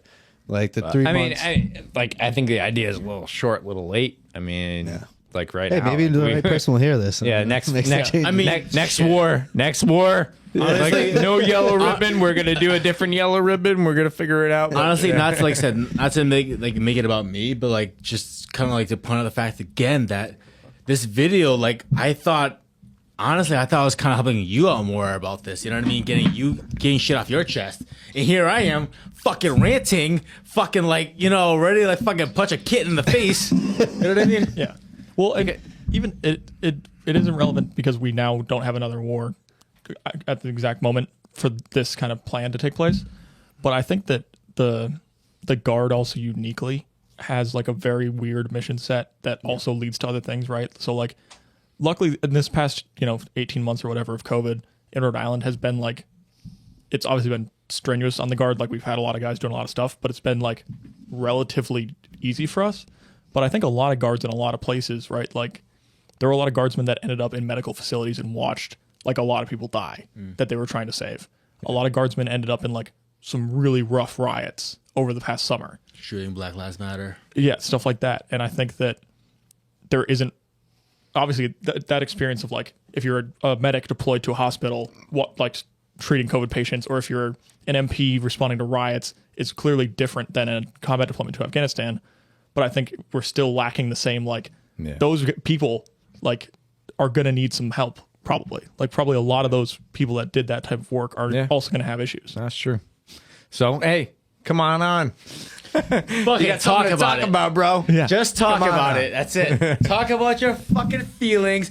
No one wants to talk about your fucking feelings. I don't want to talk about my feelings. Fuck feelings. Fuck feelings. But you got feelings. Fuck feelings. Let's talk But about come your on and feelings. talk about let's shit. Talk about it. Yeah. Anyway, I think we're at what are we, guys? fucking 2.5 hours? 2.5 hours? Yeah, 2 hours, I was 38 gonna say minutes. it's like These things go by like fucking crazy now. I didn't think so. I was like, holy fucking shit, the whole insane. hour I gotta talk. Like, fuck. And then I'm like, oh my god, that's it. And I want to talk more. I do. I want fucking- to encourage each and every. I love Celine Dion with all my heart. I love her music. Don't be embarrassed to show the real you. All right, that's the real me. I'm Charlie Ross right. and I love Celine Dion. Fucking real men. All right. All right. Hey, cheers, boys. And I appreciate the podcast. I think everybody appreciates it. And hopefully, if it doesn't help anybody, it helps us. Absolutely. Right. Again, thank you for having me. I really appreciate Thanks it. for coming here, Thanks for Connors. having me on. Real quick, I just feel like I haven't given you enough mic time. Is there anything you want to get off your chest? No, I'm good, man. I was here to play the role that I played, and that's fun by me. All right, man. All right. Yeah. Thanks. Fuck yeah, bros. All right. Signing out. Is there like a little slogan you do when you leave? That was pretty much it, man. That's pretty much it. We're just winging this thing. We're just winging this thing.